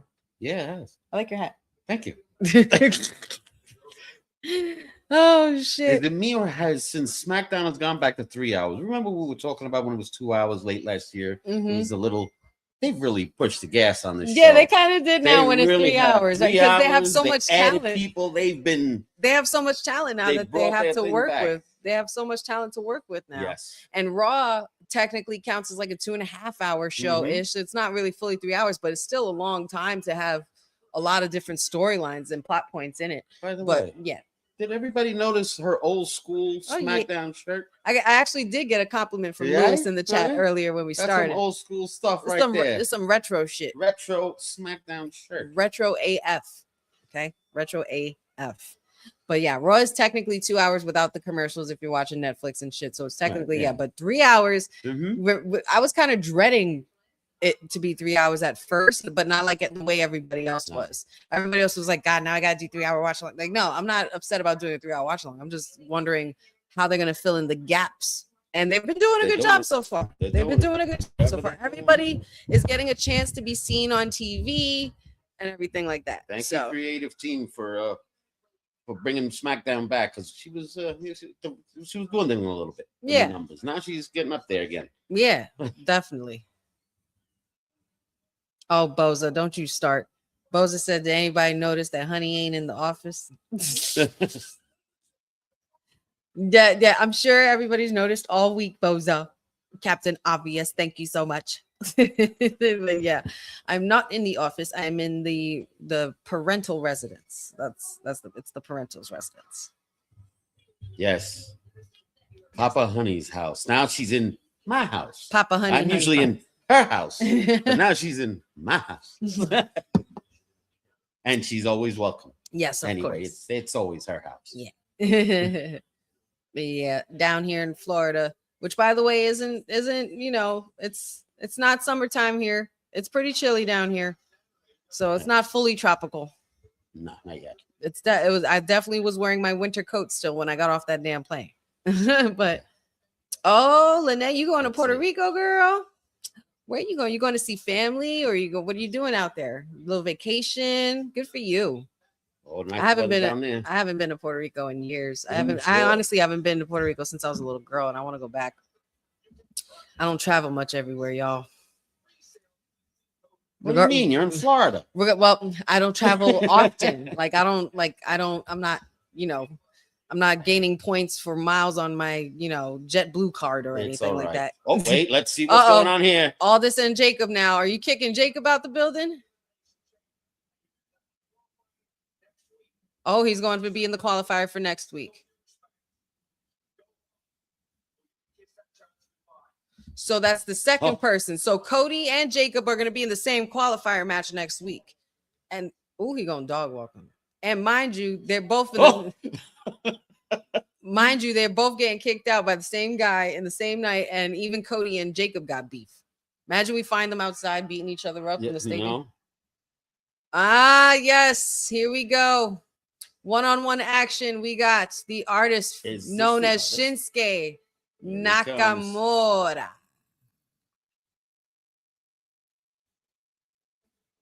I'm so glad they brought this man's music back. Oh,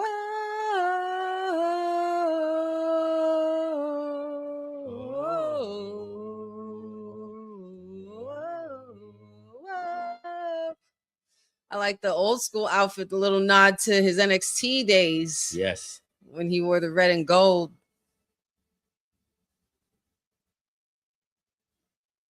Shinsuke was always one of my personal favorites. Yeah. He never did no wrong. Even when he showed up to NXT, regardless of how he was booked, whatever, Shinsuke looks like he does not complain because he's happy to be there to do what he does best, and that's wrestle. Except maybe when he was with Booze. What do you think? Rick Boogs was all right. Rick Boogs was okay. It was all right. It was all right. It was, but it was all right. But like Shinsuke, it was just booking's fault mostly. Yeah. Other than that, Shinsuke did no wrong. No, he didn't. No, I didn't. I think they probably marketed Rick Boogs a little wrong, but Shinsuke was it already. He's established.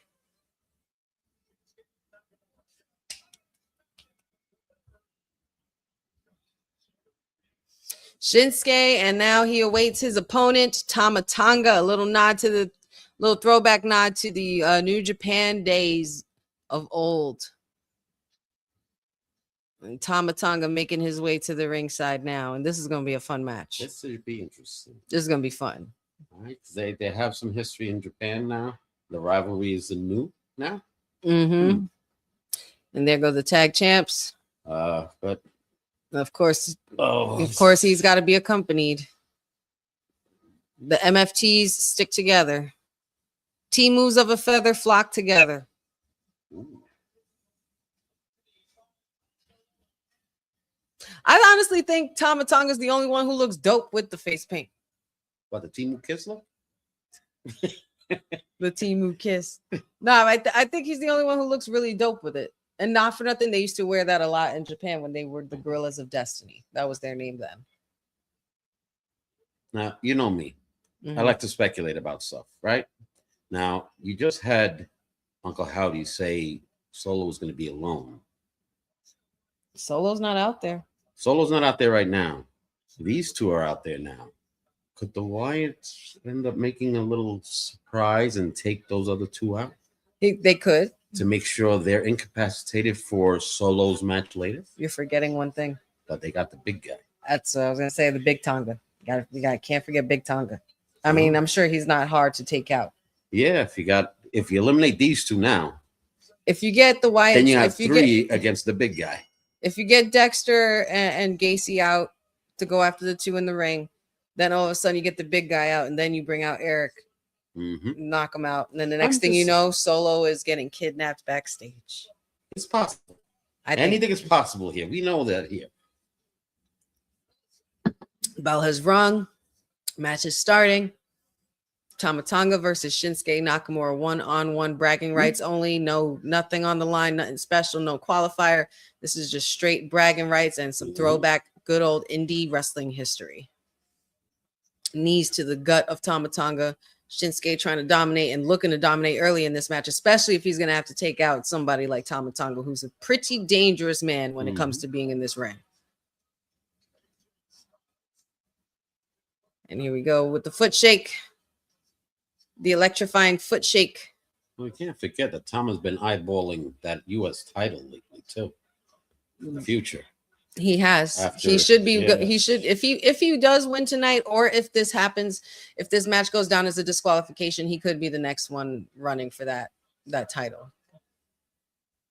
He had his eye on it more though when Ilya Dragunov held on to it though. Well, okay, all right, yeah. Either way, I think he wants gold, though. I think we could agree on that part. Yes, he wants that belt. Absolutely. For the family, they want gold. They want gold. Yeah, that's the only way they're going to be able to remain dominant and to be able to be the common factor that everyone's talking about, the topic of conversation. Because of course, when you have the gold, you're always the one that's talked about. Oh my God, Mag, Mangum says he's out here looking like a poor man's Sting.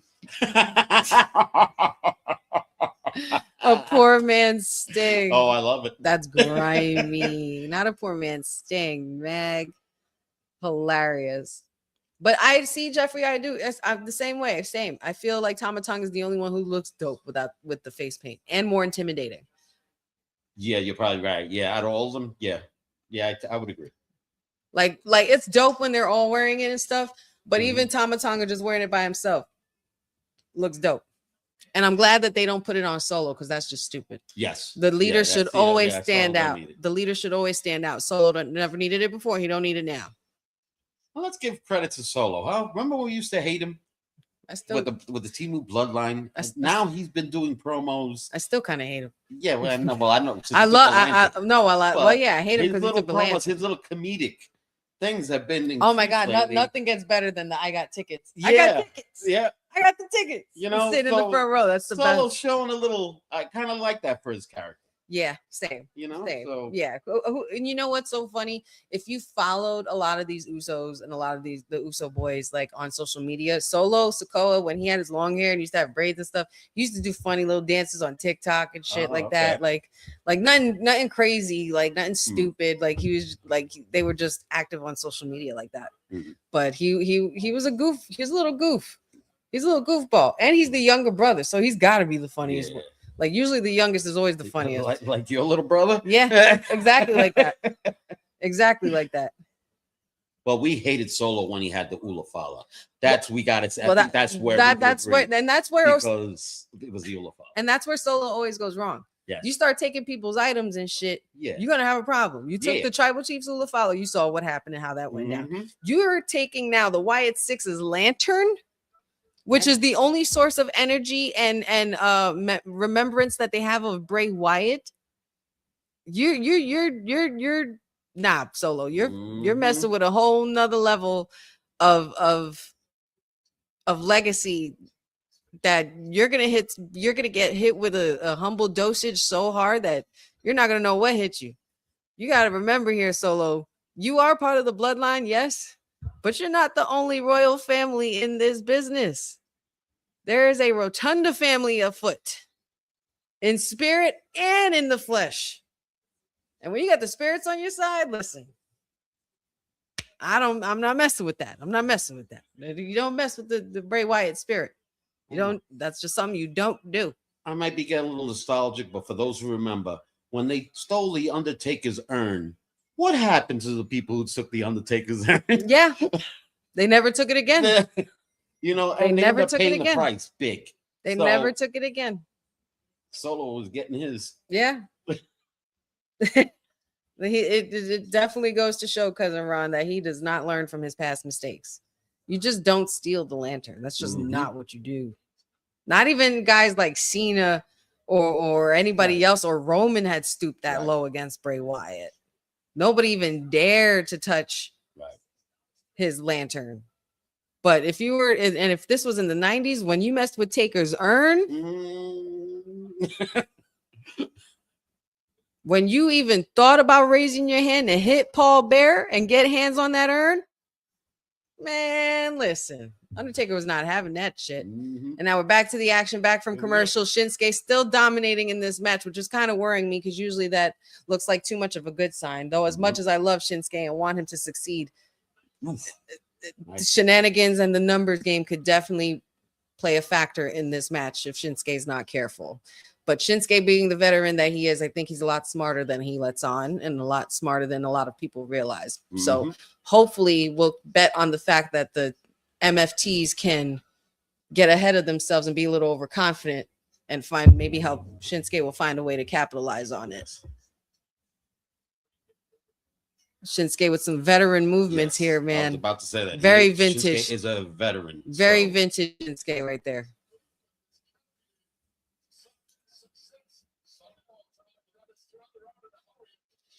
Little Kinshasa from the air. 1, 2. Nope, still kick out there by Tama Tonga. Oh, yeah. Oh, my God, Jeffrey. Yes, of course. Who could forget that when CM Punk stole the urn? He's another one. He's another one who learned his lesson.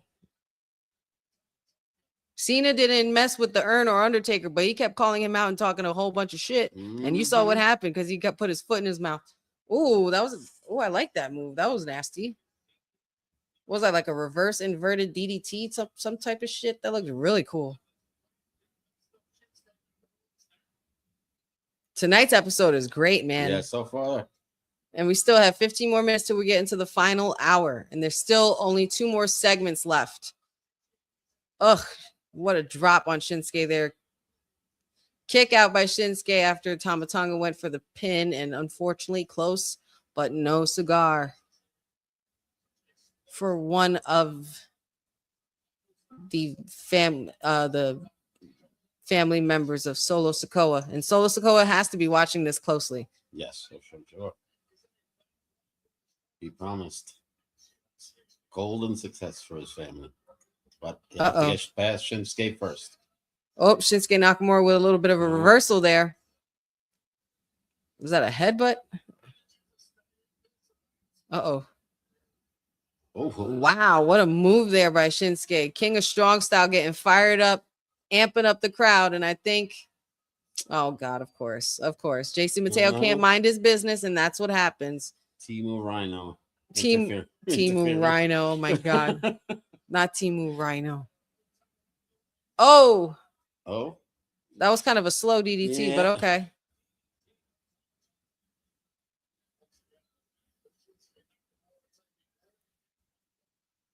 Tama Tonga looking to get business handled and put away Shinsuke for good. Can he do it? Oh, elbows by Shinsuke. Back-to-back suplex there. Mm-hmm. Both men feeling the match. Oh, yeah. Both men are definitely feeling the effects. They're pulling out all the stops. Crowd getting behind them, trying to rally Shinsuke Nakamura to wake up so he can get the win. And again, this is for nothing specific. This is just strictly bragging rights. Who's the better man? Shinsuke or Tama Tonga? And here now we got face off in the ring. Somebody on the PlayStation controller is pressing square. Come on, Shinsuke. Do what I do. Do it. Come on, Shinsuke. A bunch of headbutts. You know, when you get headbutt by a Samoan, that's not a good thing. You might as well get hit in the head with a brick. I'm surprised he didn't go down, but Shinsuke was able to get Tama Tonga down temporarily.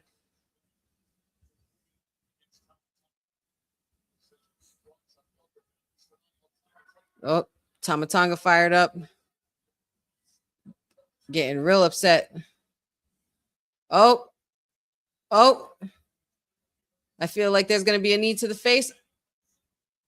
What a good takedown by Shinsuke. 1, 2. Kick out by Tama Tonga again. Not enough to get the 3. And what does Shinsuke have to do? Is he going for it? Oh no, you don't. Here we go. Shenanigans have ensued. Shinsuke getting hit in the back of the head by Tama Tonga. And Shinsuke needs to do something. Shinsuke is down. He might be out. Cutthroat by Tama Tonga. 1, 2, and 3. Wow.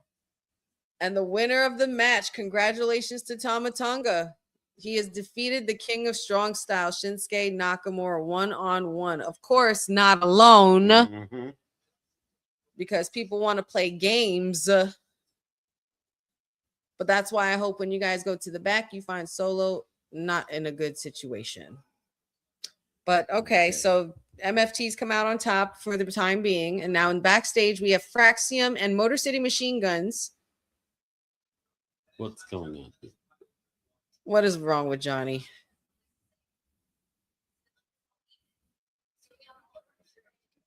Oh, Johnny's going through depression because his friend is gone. I mean, I would be too. But Ciampa has gold, I hear, on the other side. Yes, he is. He is. He's got Goldie again. Yes. On a different company. Yes, on a different company that we shall not mention. Yes, the other company that shall not be named on this network because this is for WWE purposes. Still a fan of Ciampa, though.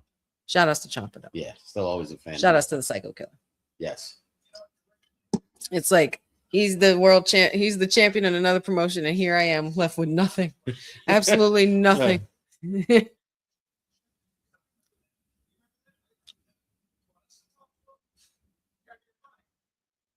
Now Candice LeRae trying to get everybody to talk to him. And nobody will help. He's planked on the freaking platform. I thought he was just bent over on the thing, and then they showed the rest of his body, and he's planked out. That's freaking funny as hell. And look at these two. Yes. Reigning and defending women's tag team champions successfully defended and defeated Kiana James and Giulia tonight.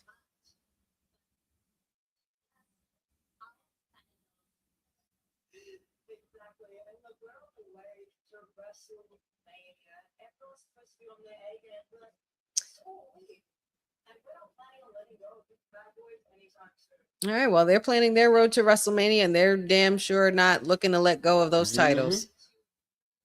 Not Jeffrey, not John, not Johnny doing the mannequin challenge. That's funny. That boy is a real crowd pleaser. Oh boy. The bougie bullies. They're back for more. Oh, the way Nia just whipped her hair in Kathy Kelly's face, that was hysterical.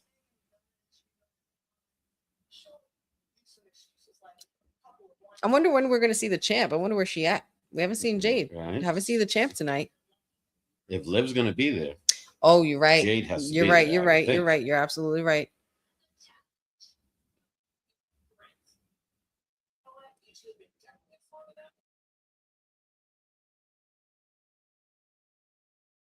Not for nothing. Jade never got her lick back against Liv for Liv being the one to blame her attack on Naomi. Mm-hmm.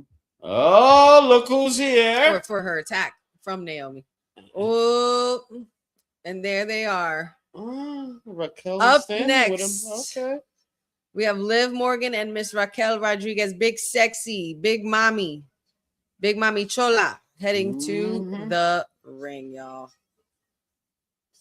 And you know, it being that we're on the topic of women in wrestling, and because also just because women in general are doing such great things in the wrestling business, we are going to briefly take a break, and you guys can refill your snacks, refill your beverages, run to the bathroom really fast as you can, because yeah, we got a lot more to cover. We have one last hour, but before we commence into the next segment for the night, please check out the Women's Wrestling Archive. Women's wrestling didn't just show up yesterday in glitter boots. We've been here the entire time, body slamming through history. The Women's Wrestling Archive launches 2026, and it's going to pave the way for all women's wrestling. Because if we don't document it, a man might think he did it first. This has been a passion project for a very long time. Head over to the womenswrestlingarchive.com to donate 1, 5, or whatever you can. It all goes a long way. Let's give these women the spotlight that they've always deserved. Her story belongs in history. Help us preserve it today. Join us at womenswrestlingarchive.com. Support the archive. Support women's wrestling. Donate today.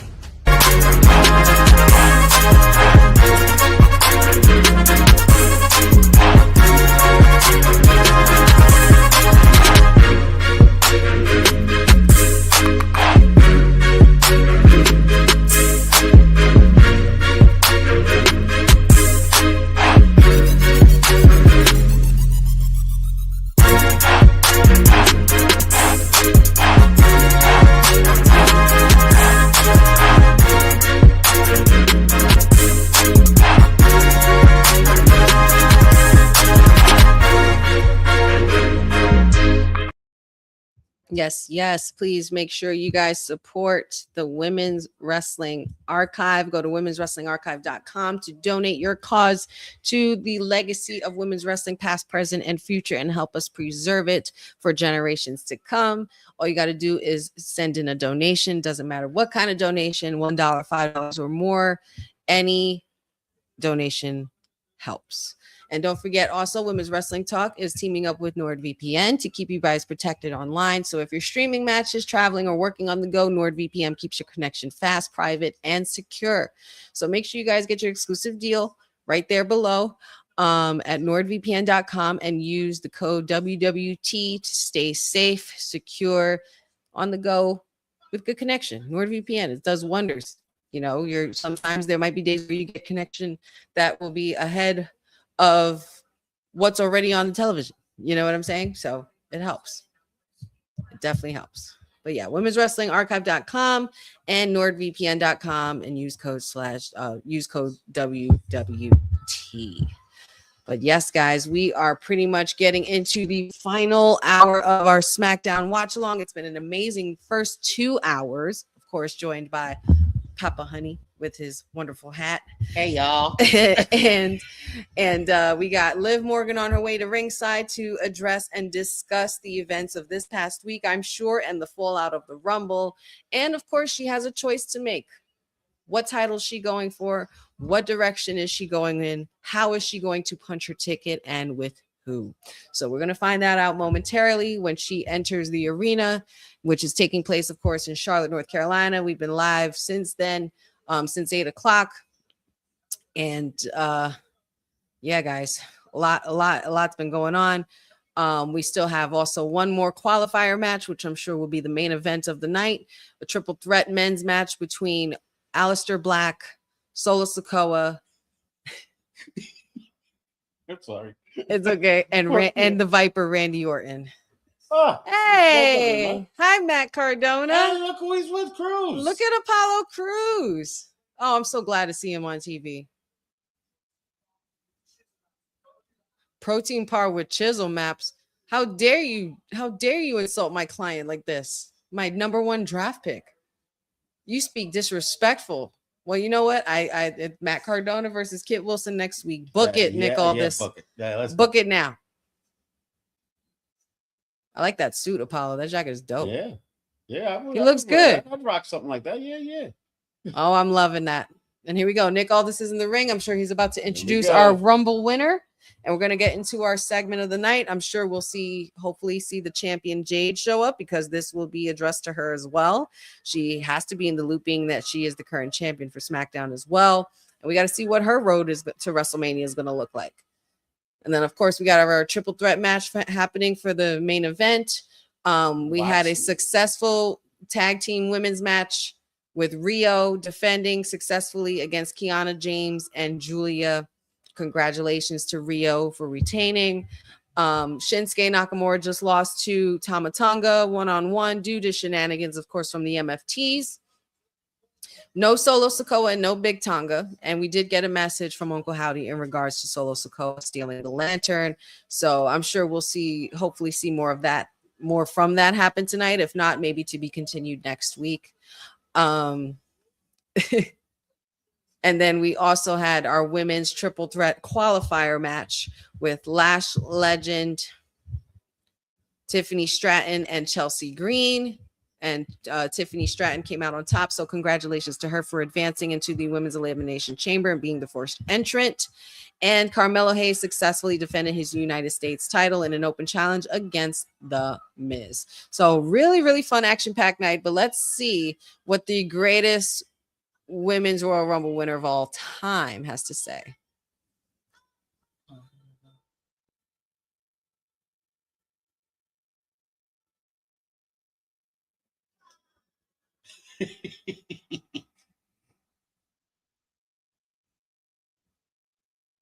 People might not want to admit this, but Liv is just as much of a fan favorite. Yes, like she's a big fan favorite.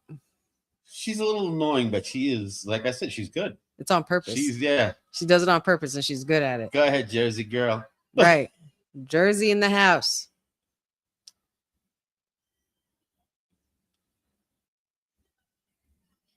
Oh, my bad, Boza. Excuse me. That was a non-title match with Melo and The Miz. Now you're a little full of yourself, girl. I don't know if necessarily Raquel is kissing her butt. I wouldn't say that. I'm just surprised she's accompanying her. Me too. Great power comes great responsibility. Hey, where do I know that from? Spider-Man, anyone? Uncle Ben? Go, Web, go. She gets to choose Stephanie Vicker, or she gets to choose Jade Cargill. And if you say her name, she might appear. So watch your mouth. Not for nothing. Both are tough contenders for Liv. Yeah. Both of them are. Equally, yes.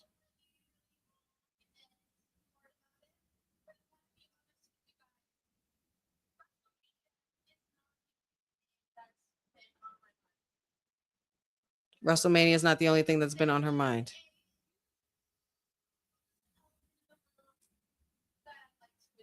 There's a huge elephant in the room that she wants to address. Oh.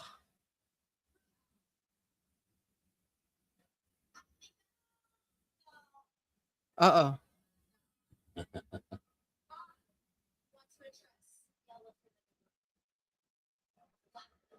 Oh, and before we can even begin to start the drama, the storm is a brewing, and she has now arrived.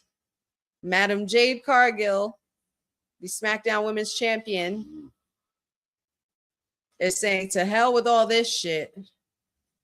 Pick a champ, any champ, because I'm ready now. Have we ever had a face-off for Raquel and Jade? I don't think so. I don't think the face-to-face kind of deal. Let's see what happens. I don't think so, but she's in her wrestling gear. She's fighting somebody tonight. Oh, she looks amazing. Raquel is in wrestling gear. I couldn't help but notice that. This is true, yes. Look at Liv is like, wow. Look at these beautiful queens. Look at these. Ugh. Queen from Jersey, a Tejana queen, a black queen. I'm loving it. I'm loving it. I swear to God, she's a walking superhero, bro. She's a walking comic book character. And she really looks like that. Right. She said, I ain't worried about you, girl.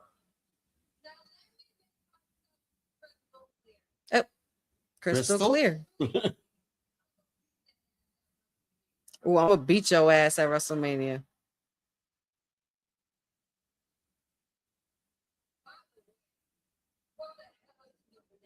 Ooh, now that's the face-off I want. I have a feeling Liv is gonna make a match for her right now. Yeah.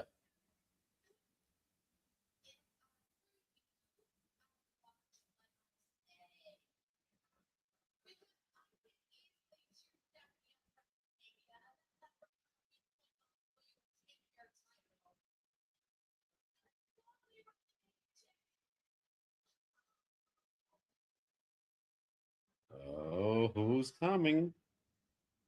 Oh, Jordan Gray, the juggernaut. Oh, shit now. There's a lot of meat in this ring. Yeah. No bread, no water, no potatoes, just meat. It's meat.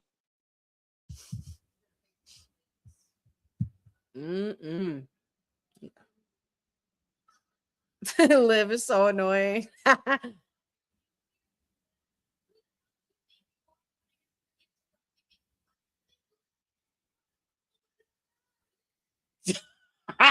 They said, shut up, bitch. Oh my God.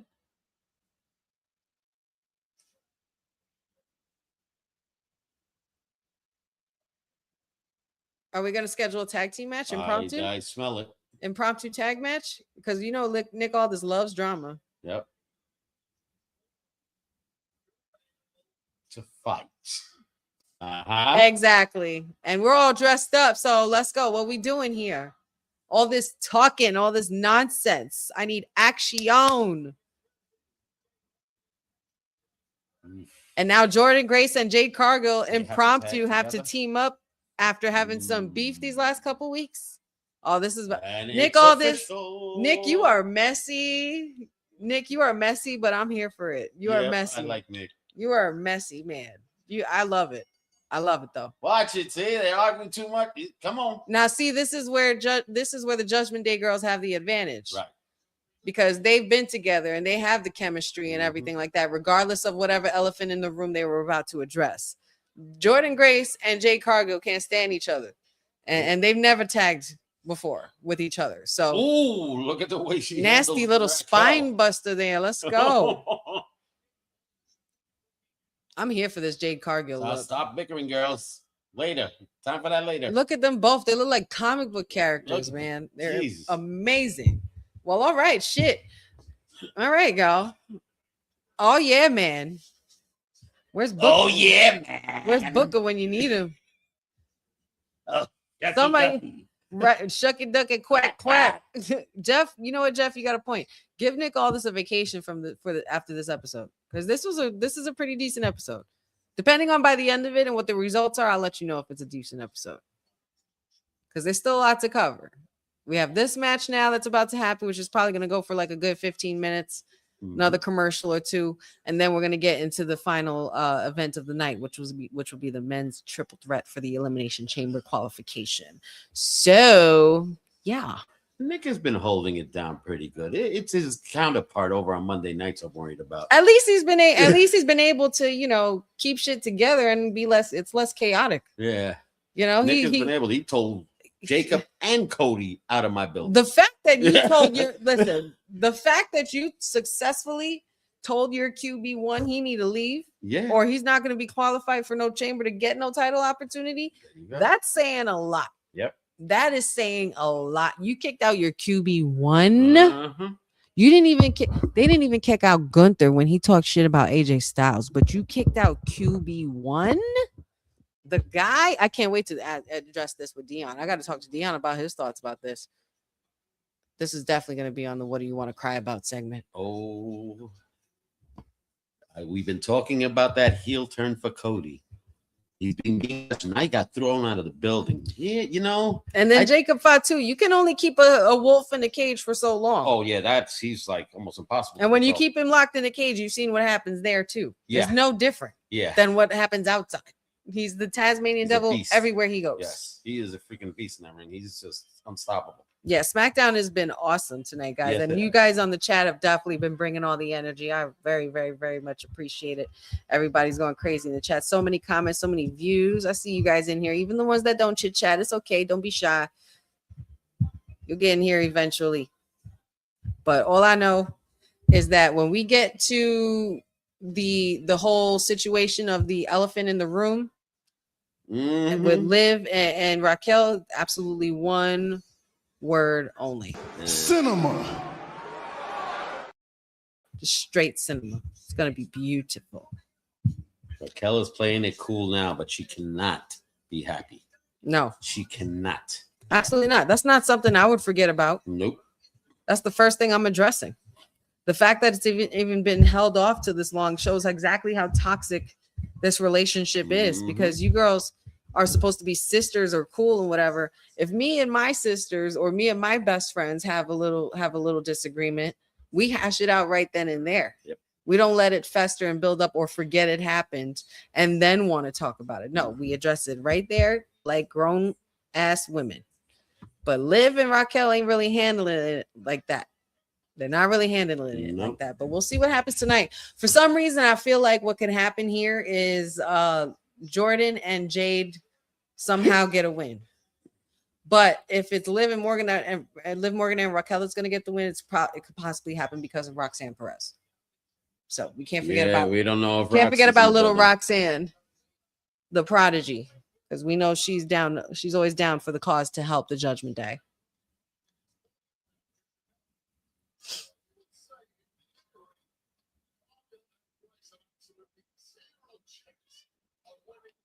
Gas Mask says muscle mommies for the win. Guys, let me know in the chat. Let me know who your pick for this match is. Who you guys think is going to win? Will Liv and Raquel still stand the test of time and live to see another day? No pun intended. Or will we see Jade Cargill, the unexpected in Jade Cargill and Jordan Grace, and will they succeed in defending the former tag champs? Considering that they have beef with each other, because they both want the same belt that Jade has around her waist. So only time can tell. Excuse me. Bless you. Nice takedown there by Raquel. Oh, too soon. Too soon for that finisher, Raquel. Yeah. Back to the drawing board. Here goes Liv with the tag for Liv, attacking Jordan Grace. This is big, man. We're seeing a former TNA superstar. Oh my God, she's the three amigos. Three amigos for Jordan Grace. Holy shit! Yep, and she's going. And Jordan ain't no light girl, man. She's all muscle. Yep, take a breather. No. Oh, she didn't get that third one. No. Delayed it too long, Liv. Rookie mistake, girlfriend. Rookie mistake. And you're no rookie. But Jordan Grace got some very big veteran tendencies, and we know she's a very experienced champion, being the former TNA Knockouts champion for a long time, and taking over the Indies as much as she has. To see her on WWE soil is quite something. She's had quite the evolution. She didn't even look the same when she started in this business either. It's just a credit to how the women's division has grown over all these years. I mean, they put on a show all the time. Take it from one guy who saw the women's wrestlers back in the decades to now. I am totally impressed by the these days. And we're talking, and we're not talking like Divas era or Attitude era. We're talking like Sister Sherry, Mae Young, Fabulous Moolah, Mildred Burke, like all of those, you know. Those divisions were kind of like they were not. Mildred Pierce, excuse me. They couldn't main event an event at all. Right? Look at how many times the women have done that. They have put on a clinic. Exactly. Did you ever see Queen of the Ring, the movie? I gotta show that to you. Queen of the Ring. The Queen of the Ring movie is actually really good. It talks about the very first women's $1 million draw box office for an event. Mildred Pierce. I discussed it with Trish Stratus and Lita for the red carpet, and she was the first. Like, there was a lot of women at that time, but she was literally the first $1 million draw to a wrestling promotion to put women on the map. And they have characters, you know, younger versions of those characters. They have Mae Young, like a young Mae Young, and it was very difficult at that time for women to be able to do anything, let alone wrestle. The business was different. So different. And still in a male dominated world, and in some cases that's still what it is. Here we go. Speaking of women dominated, Raquel Rodriguez completely kicked the shit out of Liv Morgan with Jade moving out of the way, and now we got a face off between Big Mommy Chola and the Storm. You see what you made me do? And she's saying, "You made me do this."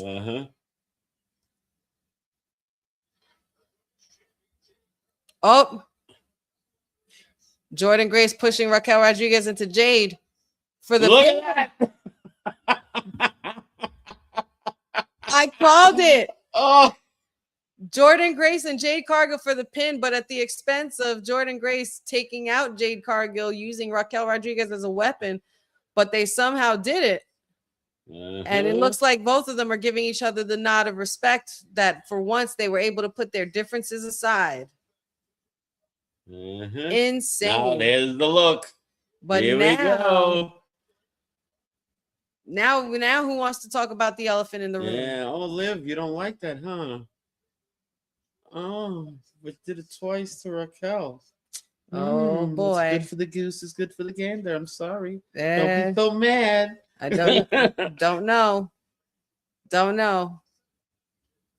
Oh man, that's no bueno. Yeah, that is no bueno. A win is a win, though. Jordan Grace and Jade Cargill were able to get the job done. Congratulations to them on the win. And now we have one more main event, y'all. One more match. Oh, nobody cares about the Sami Zayn match. It's over. It's done with. Nobody cares. You know, Judgment Day needs to get themselves together. Poor JD is gone. The glue that was Carlito is gone. Yes, I like Carlito. I don't know what everybody says. I don't know, but he was Carlito comedy was magic in that clubhouse. He was. And all, you know, it's just the girls. It seems like the only ones that are holding it through. The girls are running it now. The girls run Judgment Day, and Dom just came back from just being out injured, so he hasn't really been around. Right. So it's just been Finn playing video games and then challenging CM Punk. Well, Finn is also put out a vignette on Monday talking about, you know, regaining the respect of this division. He did say so.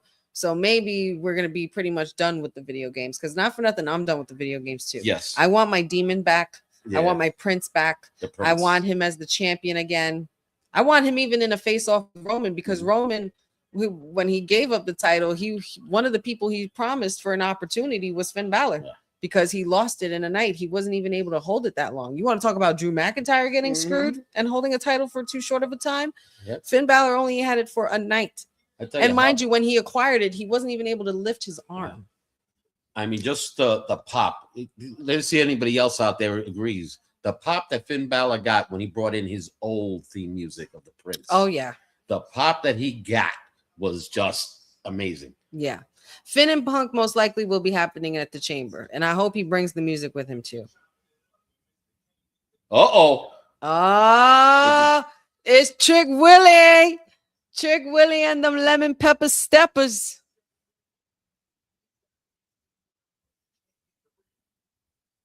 Hey, what are you talking about? Playoff and can't get a ring. Weren't you with the Eagles and you didn't get a ring with them?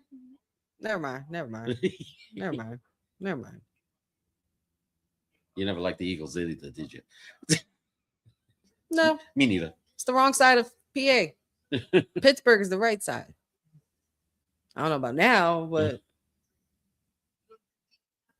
Sami Zayn don't want to hear nothing right now. Yeah. He looks like he's ready to slap the shit out of Trick, but Trick looks like he's ready for that.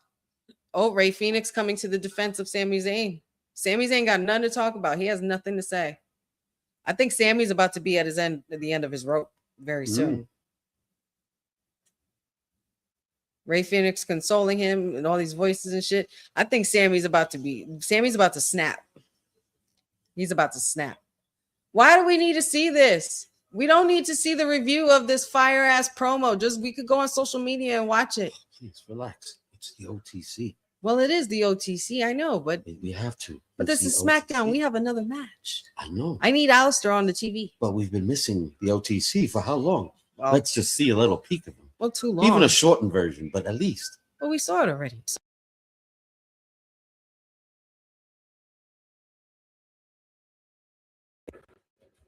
Oh, hell no. The new Scream.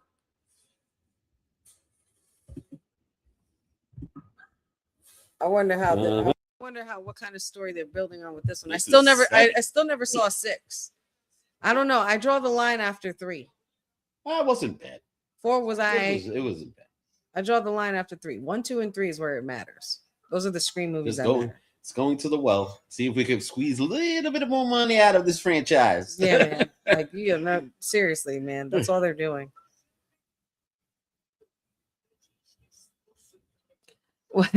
Boza, will Honey fly to Chi-Town if Alistair qualifies? Listen, I just might.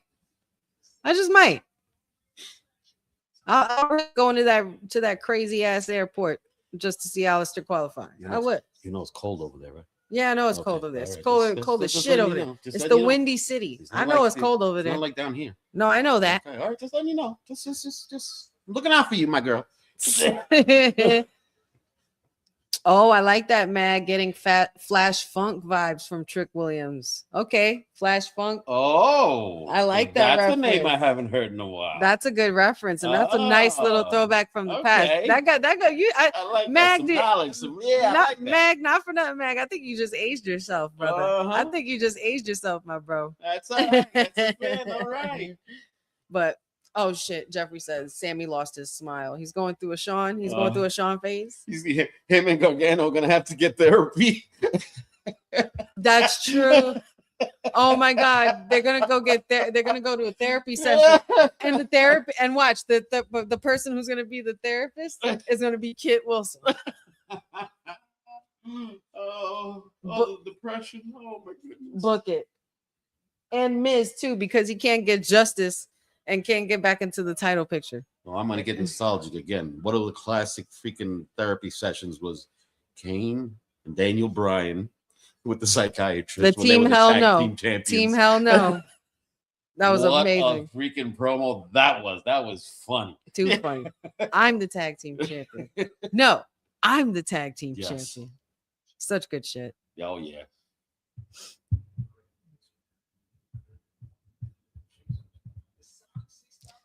Kit Wilson as a therapist would be hilarious, right? See, I think that's exactly that's something that needs to be written. Being toxic, I like that. I like that. Or if they go through some Uncle Howdy therapy, that might change their life too. Well, that's a little scary therapy. But nevertheless, he went to therapy. Uncle Howdy is very woke. Oh yes, very very woke, very aware, very mindful. Oh my God, Jeffrey, perfect. That's exactly what they should call it. Toxic therapy. There you go. It writes itself. Oh shit, cat fight. Hold on. Uh-oh. Cat fight. Okay, Nick. Congrats on the big win, but they still at each other's throats in the back. They're like, all right, now what? Now what? Now what? Did he just make a match official I think so. for next week? Jaden Yes, it Jordan is. next week for the title. It is official. Oh boy. There's gonna be some furniture moving around this motherfucker. Oh my goodness. Now we found out. Now what? We effed around and found out, y'all. Yep. And now we are getting ready for our main event. But first, let's look at the tense interaction between our OTC and the current world heavyweight champion on Raw, Mr. Phil Brooks, aka CM Punk. By the way, one's up in the chat because our tribal chief is on the screen. I need all ones in the chat. This is not a drill. I need one emojis in the chat. One's up, chat. Let me see them. I need to see them. One's up. Come on, y'all. One's up, y'all. There's 30 of y'all in here.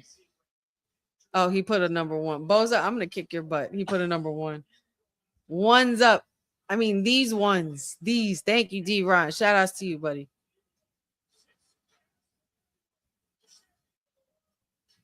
Heavyweight champion of the world. This was a crazy interaction. Like, I ended up watching this shit and I'm like, can we have the match tomorrow?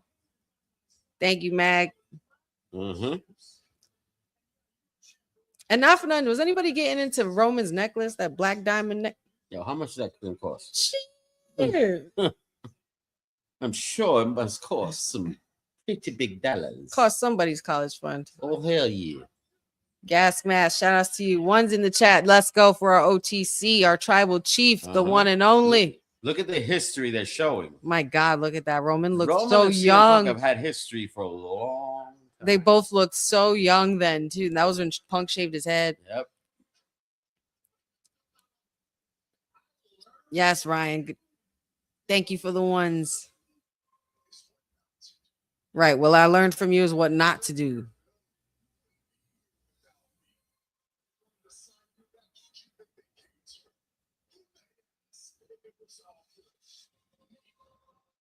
I bet Roman was telling some kind of truth there. I would say so. Like, he was the QB1 at the time when they were asking to bring you in. And who they asked to have the final say? It was me, mofo.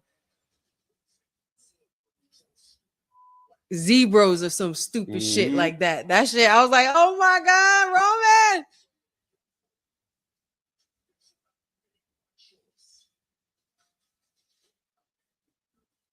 Not because I hate you. I've always hated you. Such a good fucking promo. Cousin Ron with the ones up, Jeffrey with the ones up, and the crosses of the X because he likes both. I respect it. Literally, you can feel when it's a shoot. He really meant that shit. I hated you and I always hated you, mofo. Yeah. For 9 years, you were gone and the people were still screaming your name while they were booing the shit out of me. I would feel a type of way too if I'm Roman. Hatred runs deep. Now, Councilman and I also had. Oh shit! Let's try this again. Drew's back. Let's try this again. All right. This is the third time, y'all. This is the third time. Let's see if the third time's a charm. Yeah. Let's see if the third time's a charm, y'all. This is hilarious.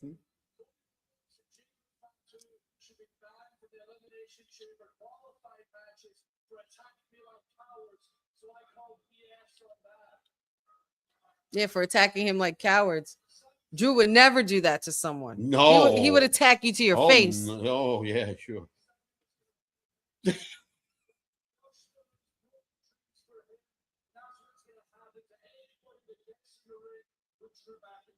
All right, Drew. Giving the whole locker room a warning once again. Still one person in the arena. Who could spoil this for him? Oh, he's talking about Roman again, too.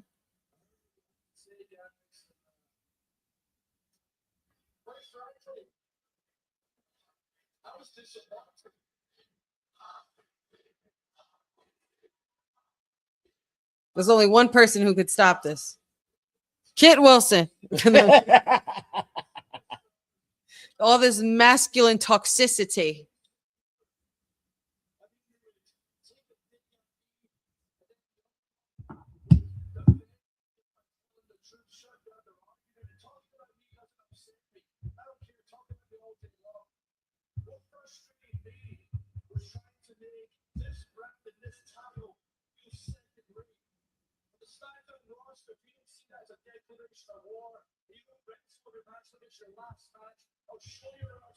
All right, well, Drew talking a lot of mess right now. We have a main event to get to, Drew. Enough of this shit. The man makes the title makes the man. Who stops him? Oh, Sammy. That's what I'm Sami thinking. Zayn. Because he's the one who was ready to snap. And this is where it's going to happen. Just waiting to see. If you hear the crowd get loud, it's because Sammy's coming. It has to be Sammy. Sammy looked like he was ready to snap backstage. He said a lot of legends there.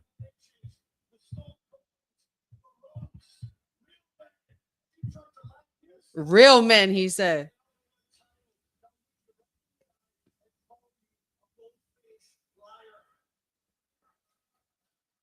No, there's one thing. Drew McIntyre and Killer Cross got a lot of things in common. They don't like liars. Mm-hmm. And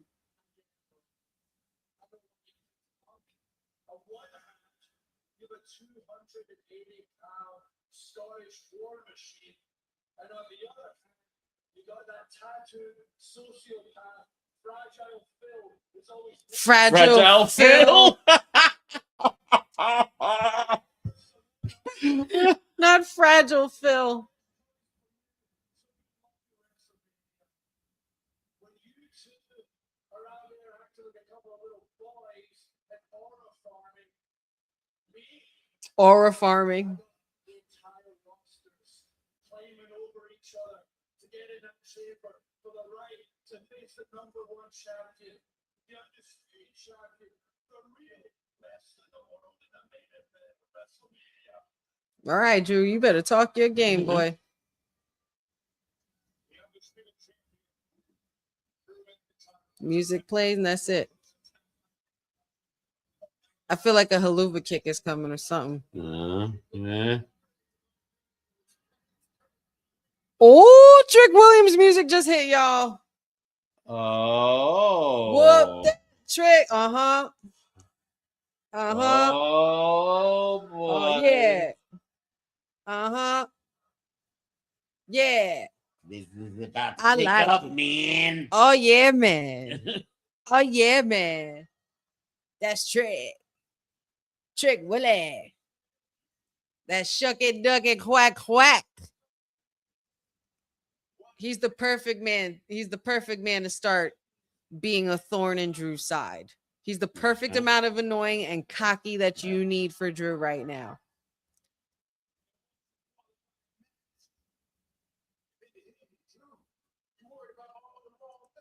Oh, he's telling him he's worried about the wrong things. He's worried about Roman Reigns, worried about Punk and all these other names where you should be worried about Mr. Lemon Pepper Steppers, Mr. 1-800. Whoop that.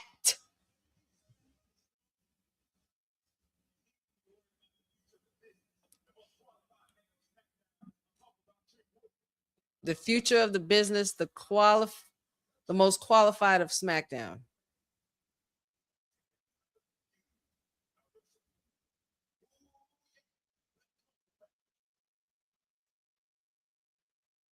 Yeah, where's Booker T when you need him?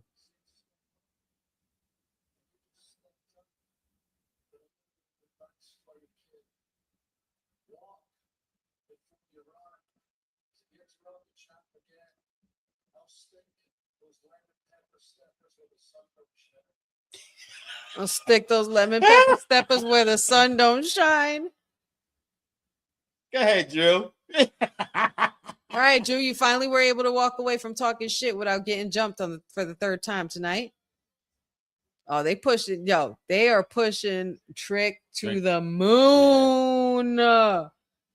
Benjamin, you right. They giving him that space shuttle. Yeah. They giving him that shuttle. He about to go to Floston Paradise. Do we think that he's going to be in one of those qualifiers into the elimination chamber? I think he so. definitely should be. I think he. The way they're pushing him, he's going to be one of the participants. Yes, that is true. And we talked about it last night on Kayfabe too. I might have had to change our list.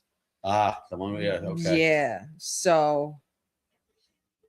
Yeah, and we have Trick Williams on that list. Right. So Jacob Fatu, Cody Rhodes. These are just random picks that Papa Honey and I discussed, and I also discussed a little briefly with Councilman in a way that where it would make sense for what our picks would be for the Elimination Chamber for the men's.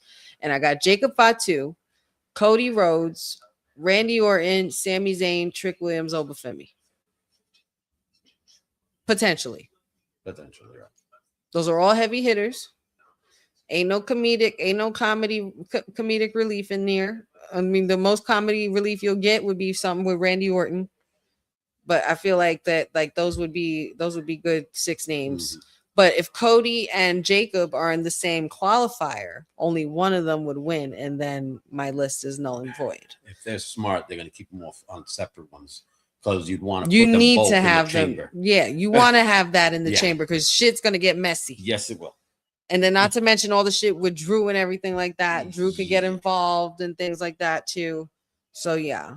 Elimination Chamber is always a great match where anything can happen. And I got to go back That's to a the brutal drawing match. board. I got to go back to the drawing board on the women's side and take Chelsea Green off of our list because Chelsea Green just lost tonight and Tiffany Stratton We advanced. modify the list. Yeah. Not a So problem. we're going to modify that list and we'll get back around to it as we get closer and closer to approaching Elimination Chamber in Chicago. But it's 10:32, commercials on. We still have one final match left. We have the triple threat for the Elimination Chamber qualifier for the men's side, which consists of Randy Orton, the Legend Killer, the Viper, future Hall of Famer.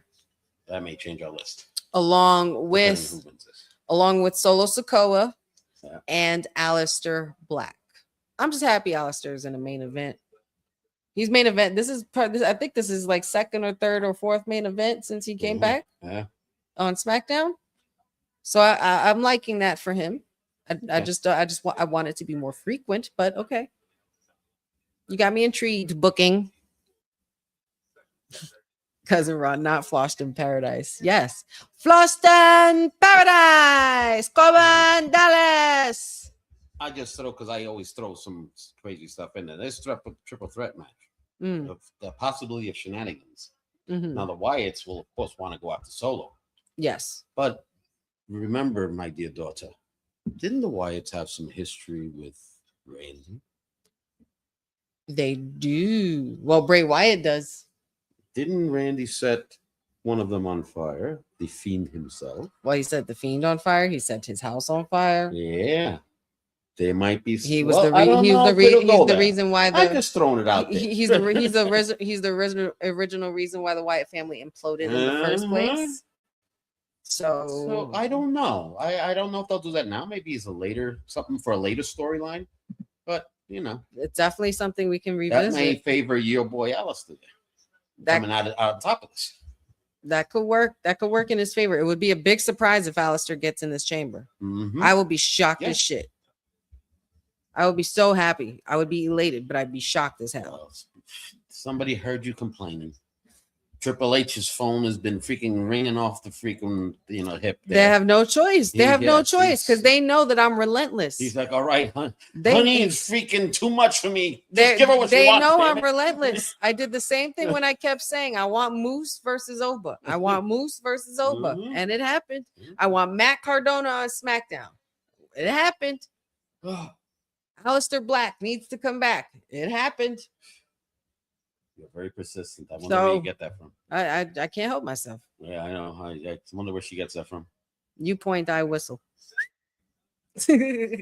Next week, women's championship match, Jade Cargill versus Jordan Grace.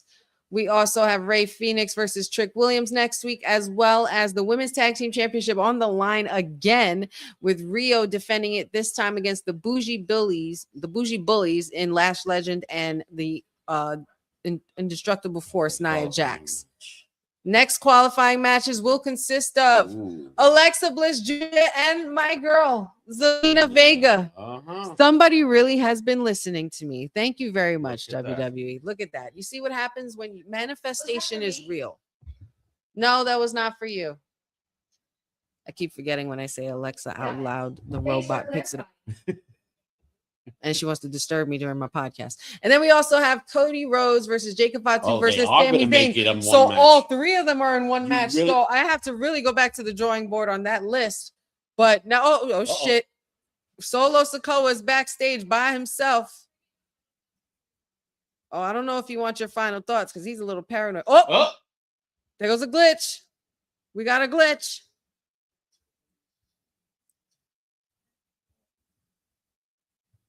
Oh boy. Oh, and he's gonna carry the lantern outside, boy. Oh, the Wyatts are definitely getting involved. He is scared. No family around and no big Tonga. Oh shit. I'm not happy yet. I'm not happy yet, Jeffrey. I'm getting there. Yeah. It's a work in progress. And we got to go back to the drawing board on the men's elimination for next week because Yes, we Cody, do. Sammy, and Jacob in the same one. Yes. It's got to be Cody or Jacob or Sam. Who? I don't know. I don't know. And then you have the shenanigans of Drew. Yeah, we that have can mess with that. we have to We further don't know what's going to happen. This is going to be interesting. we have to further Yeah, this is discuss, and we have to go back into the war room and Imagine- find out what we're gonna do with Imagine if this. Cody is eliminated from the Elimination Chamber match. Where would his head go then? And you're not in Mania at all. Ooh. That's crazy to go from Ooh. QB1 to then lose it all. Ooh. I'm very happy about this men's qualifier. It's just about the results. It's just all about the results. Jacob versus Cody versus Sammy next week is going to be a stupid match. That's got to be main event. Look at you. It's got to be the main event. He does the spin and everything. I freaking hate it so This much. disrespect. The straight up disrespect. The disrespect. Oh, Solo. And Solo doesn't have the right cue either because you're supposed to blow out the lantern and your music is supposed to stop. Yeah. Well, So he's got the cue all wrong. That's not the way it's supposed to be. you know, Solo's got to be scared. Is this one of the first times we've seen him without a little backup outside? I think so. Usually he has someone. One of the first times, yeah. that he's all alone. Oh, quiet. Gotta hear my There we song, go. y'all. Okay, the entrance. Gotta hear my Let's song. see. Gotta hear my song because this is a rare occasion. Oh, and there's my girl.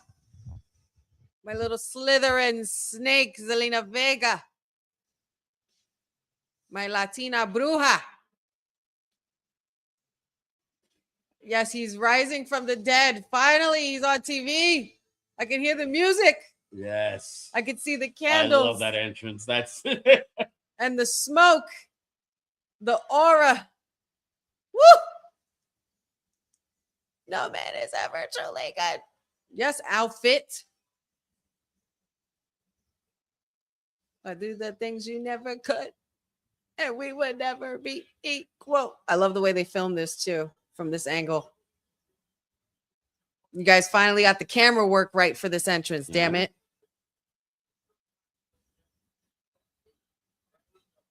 Your favorite dark romance couple is in the building, y'all.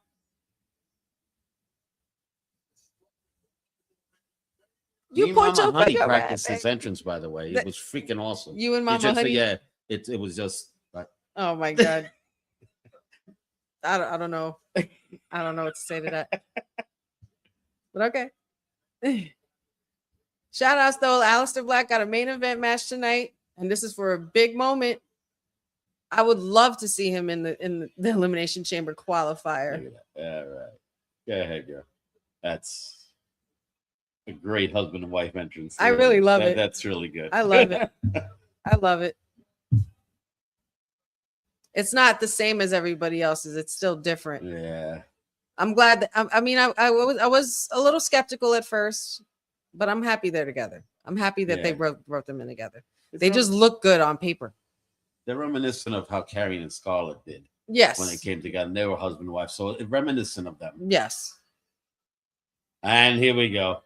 Of course, a favorite. And here we They go. talk to me. You hearing the voices? Are we hearing those voices? The Viper is in the chat, y'all. Viper has entered the building. All designed to keep you safe.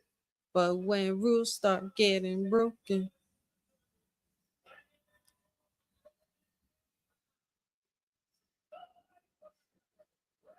Oh, that was so cute. You saw that kid? He said, I'll sign it when we're done, after we're done. And she was like, uh-huh.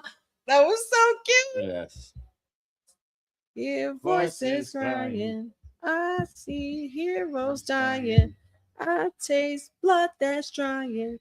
I feel tension rising. I hear voices in my head. They counsel me. They understand. They talk to me. They talk to me. Oh.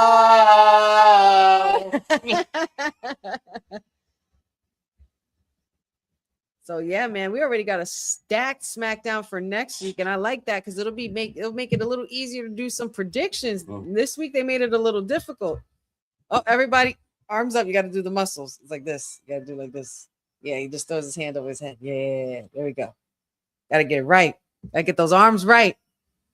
If you guys see my socials, you've seen the clip of me and Dion talking about the discussion and the evolution of Randy, not only Randy Orton, but his pose. And when he decided to get the arms right. Now, this is a big deal, man. Now, we got 20 minutes, about 20 minutes for this match. Probably 3-4 commercials they're going to squeeze in this motherfucker.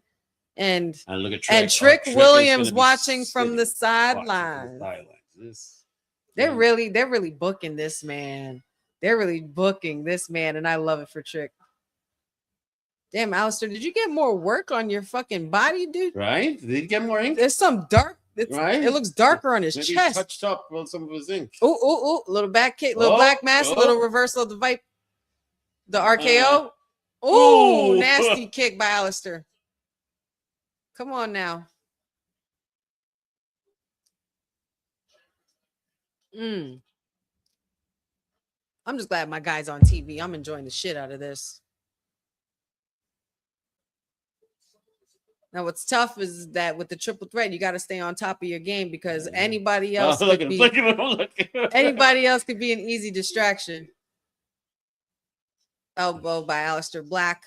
Looking like he's going for a moonsault to the outside onto Solo Sikoa. Let's go. Oh, shit.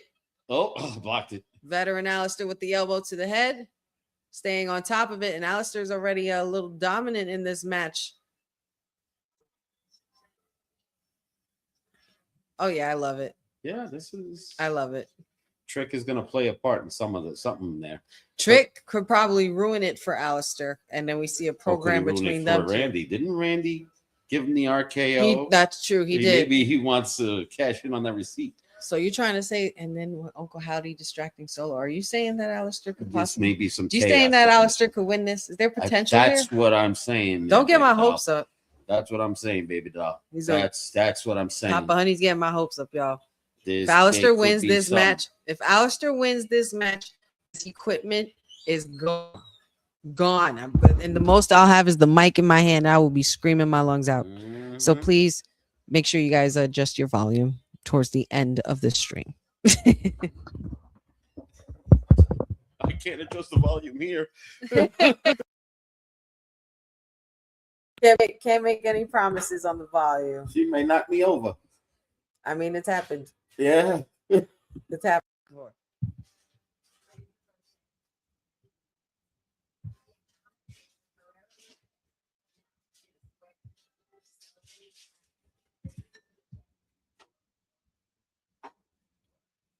Yeah, you best believe I would book a ticket to Chi-Town just for if this man wins this match. I'll take the train. I do not care. I will find a way. But also, guys, chat, let me know before we get out of here. Let me know what your favorite moment of the night was. What was one of your biggest highlights or biggest takeaways from this evening's event, aside from, of course, what's transpiring now, which is the main event. What did you enjoy about tonight? What was your favorite match? Besides, you know, the fact that the main event hasn't finished. But what were you? Match? Because I was going to say me. What were your? Hat, Oh, but well, you with the you with this hat on has definitely been a highlight for the show today. I don't know. Nick Aldis flexing his muscle was pretty good for me tonight against people like Cody and Jacob's caliber. That was pretty for him. I think that's a perfect segue to lead into what my choice is, only because speaking of flexing muscles, my favorite highlight of the night was, of course, Mr. Kit Wilson, the antidote in motion, trying to make us feel, you know, free from that masculine toxicity that he speaks of. Unfortunately, it didn't bode well for Kit Wilson because he got his ass beat by Obafemi, which was a great moment. Yeah, that was another great moment there. Great moment. I wasn't expecting Oba to be here, like, doing double duty. Raquel giving the boot to live was another good one tonight. There's a lot of shenanigans that went down in that match. Oh, there's much to and that tag team, and unexpectedly for Jordan Grace and Jade Cargill to get the upper hand and win, being that they never tagged before. Right. It was just the luck of the draw was on their side because of the friction that's going on between Liv and Raquel. And then now we have new qualifier matches for next week. Just to go over that before we go back. Well, we're back from commercial now, but just to go over what's going to be happening next week, we got Jordan Grace versus Jade Cargill for the WWE Women's Championship. We have yet another men's qualifier match for the Elimination Chamber with Cody Rhodes, Jacob Fatu, and Sami Zayn all taking part.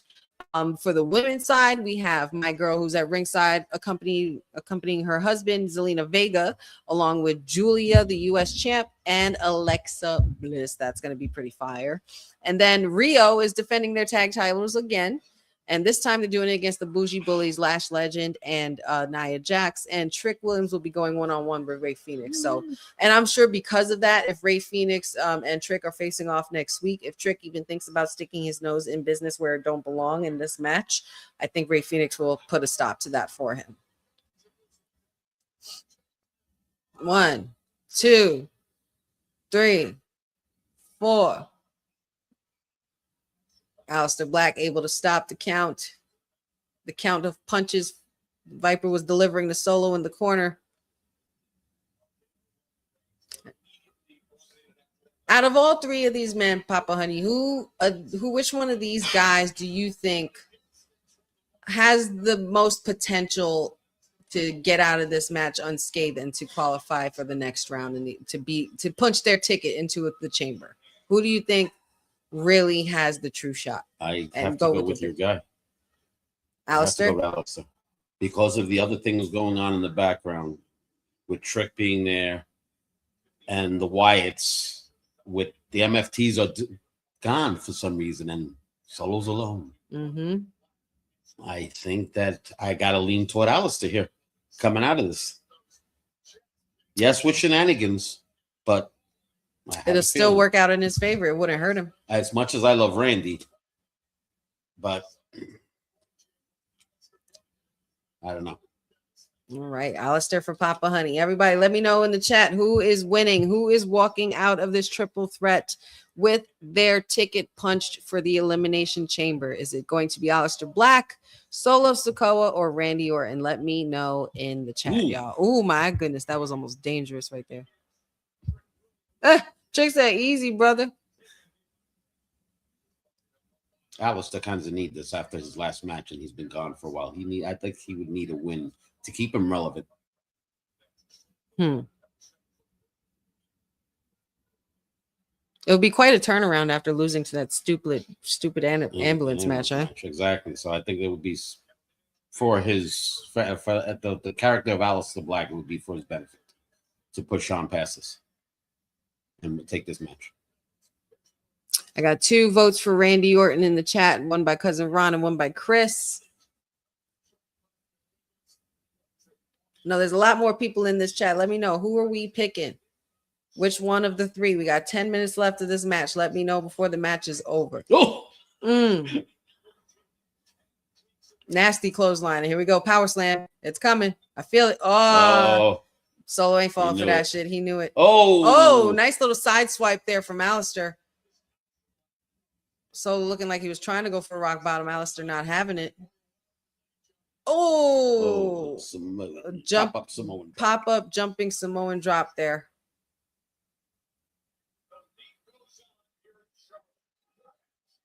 Kick out by Alistair Black. And now we go to the side-by-side commercials. There you go. There's your dates to clarify for sci-fi.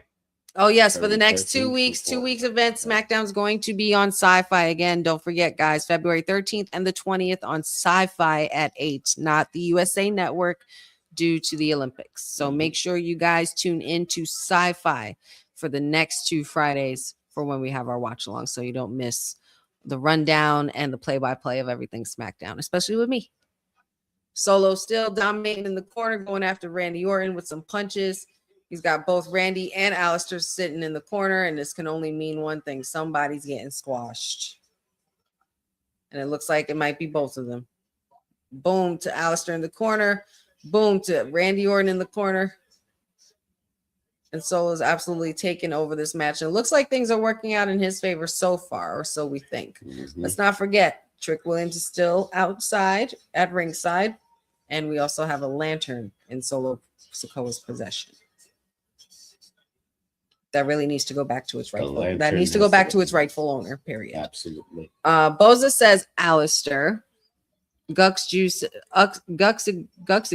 says the black mass is so beautiful. I believe that's a great. Yeah, it's a fantastic finisher, and it all depends on the execution of who's doing it.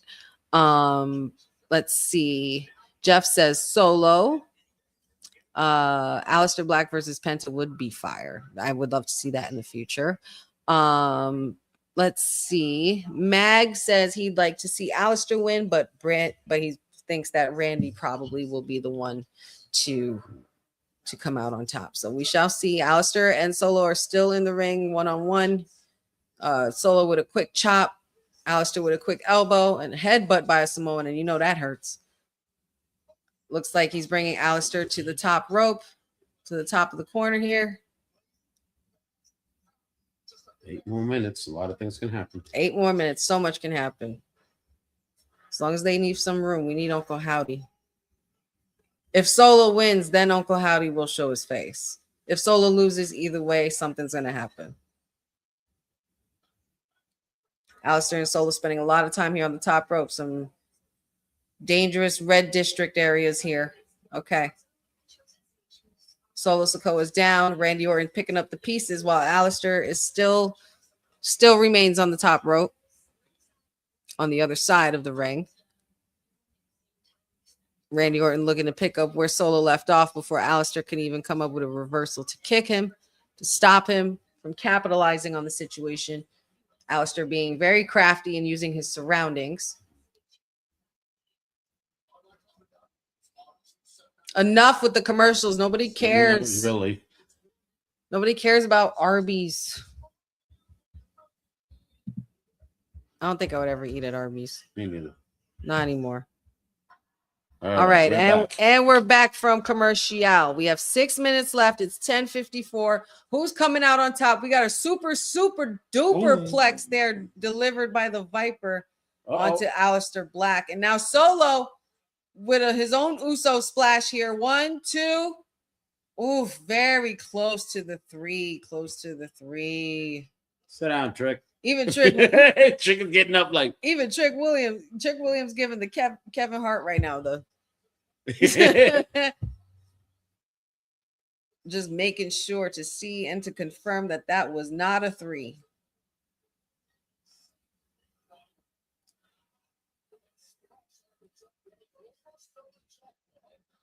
And the crowd getting a "This is awesome" chant in. And honestly, this is pretty awesome. It's an awesome match between 3 talented individuals, all with potential to go for a championship. Mm-hmm. Alistair throwing some elbows, Solo throwing some headbutts, Alistair throwing some kicks, Solo throwing some super kicks. Looking for a stank face? Are we looking for the Umaga? We're looking Paying for the tribute to Umaga. The Umaga squash. Here it goes. And he misses. And he misses. Alistair out of the way. Can Alistair capitalize? Meteora from the top. All right now. Ooh, Oh shit. there's Clothesline Randy's by back Randy. in. Oh, Alistair's about to take some work right now. Here comes the power slam. Oh, Oh, well boy. executed. Here we Well go. executed. And the Viper, the veteran, the legend killer. Uh-oh. I think he's, oh, I thought he was hearing voices, but he was hearing voices before, but Solo, oh shit. We're trying to get Vintage Orton on the ropes. Solo was able to stop it. Up, somebody's getting thrown on that table. Oh, Solo's dropped. Do it again. Do it again. Break that shit. Oh. One more. Break it again. Here comes Alistair. Watch him. Oh, no. Alistair. Oh, cheap shot to the eye. Did he give him the Roddy Piper? He gave him the Piper. Oh, shit, Alistair. Oh, Randy got enough to go. I was going to say, the table got a break, no? Does he have Alistair down there for good? Trick Williams, you better sit your ass down. Alistair just keeping an eye on everything, making sure y'all don't step out of line, stay in your lane. Madam Zelina and Mr. 1-800 whoop that. It looks like we're gonna be going for a Vintage Orton here on the ropes. Oh. Poor Solo Sikoa. Nasty DDT. And now here we go. The voices are starting to turn. And I think Randy is hearing them. Here we go. And here we go. The Viper's getting ready to strike. Will he succeed? Oh, that was a kick to the face. Oh. Shit. Rock bottom by Solo. 1, 2. Woo! I thought that was 3. I thought that was 3. I was about to be so upset. I thought that was 3. We got 3 minutes, y'all.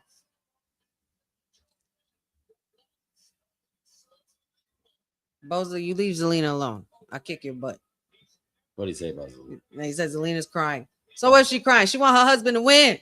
I'd be crying too. A German suplex pin there from Alistair. Now he's going for Solo. Strike of the knees.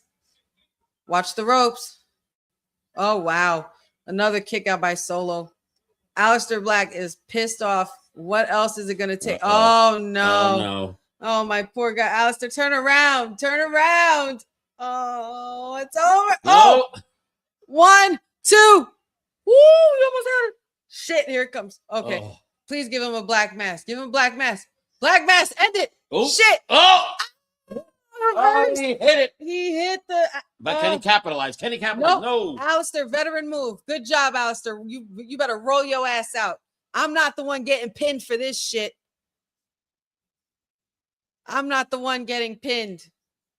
Oh, shit. Watch out for Solo. Watch out for Solo. The suspense is killing me right now, y'all.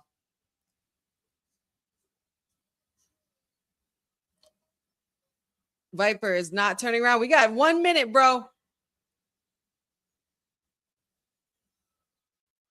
Oh! He knew it. He had eyes in the back of his head, and he won. The Viper wins. The Viper pulled it off. The Viper, the legend killer, the veteran, of course. You can never bet against the veteran. I was betting with my heart on this one. I will admit, I bet with my heart for Alistair. Watch out for Trick.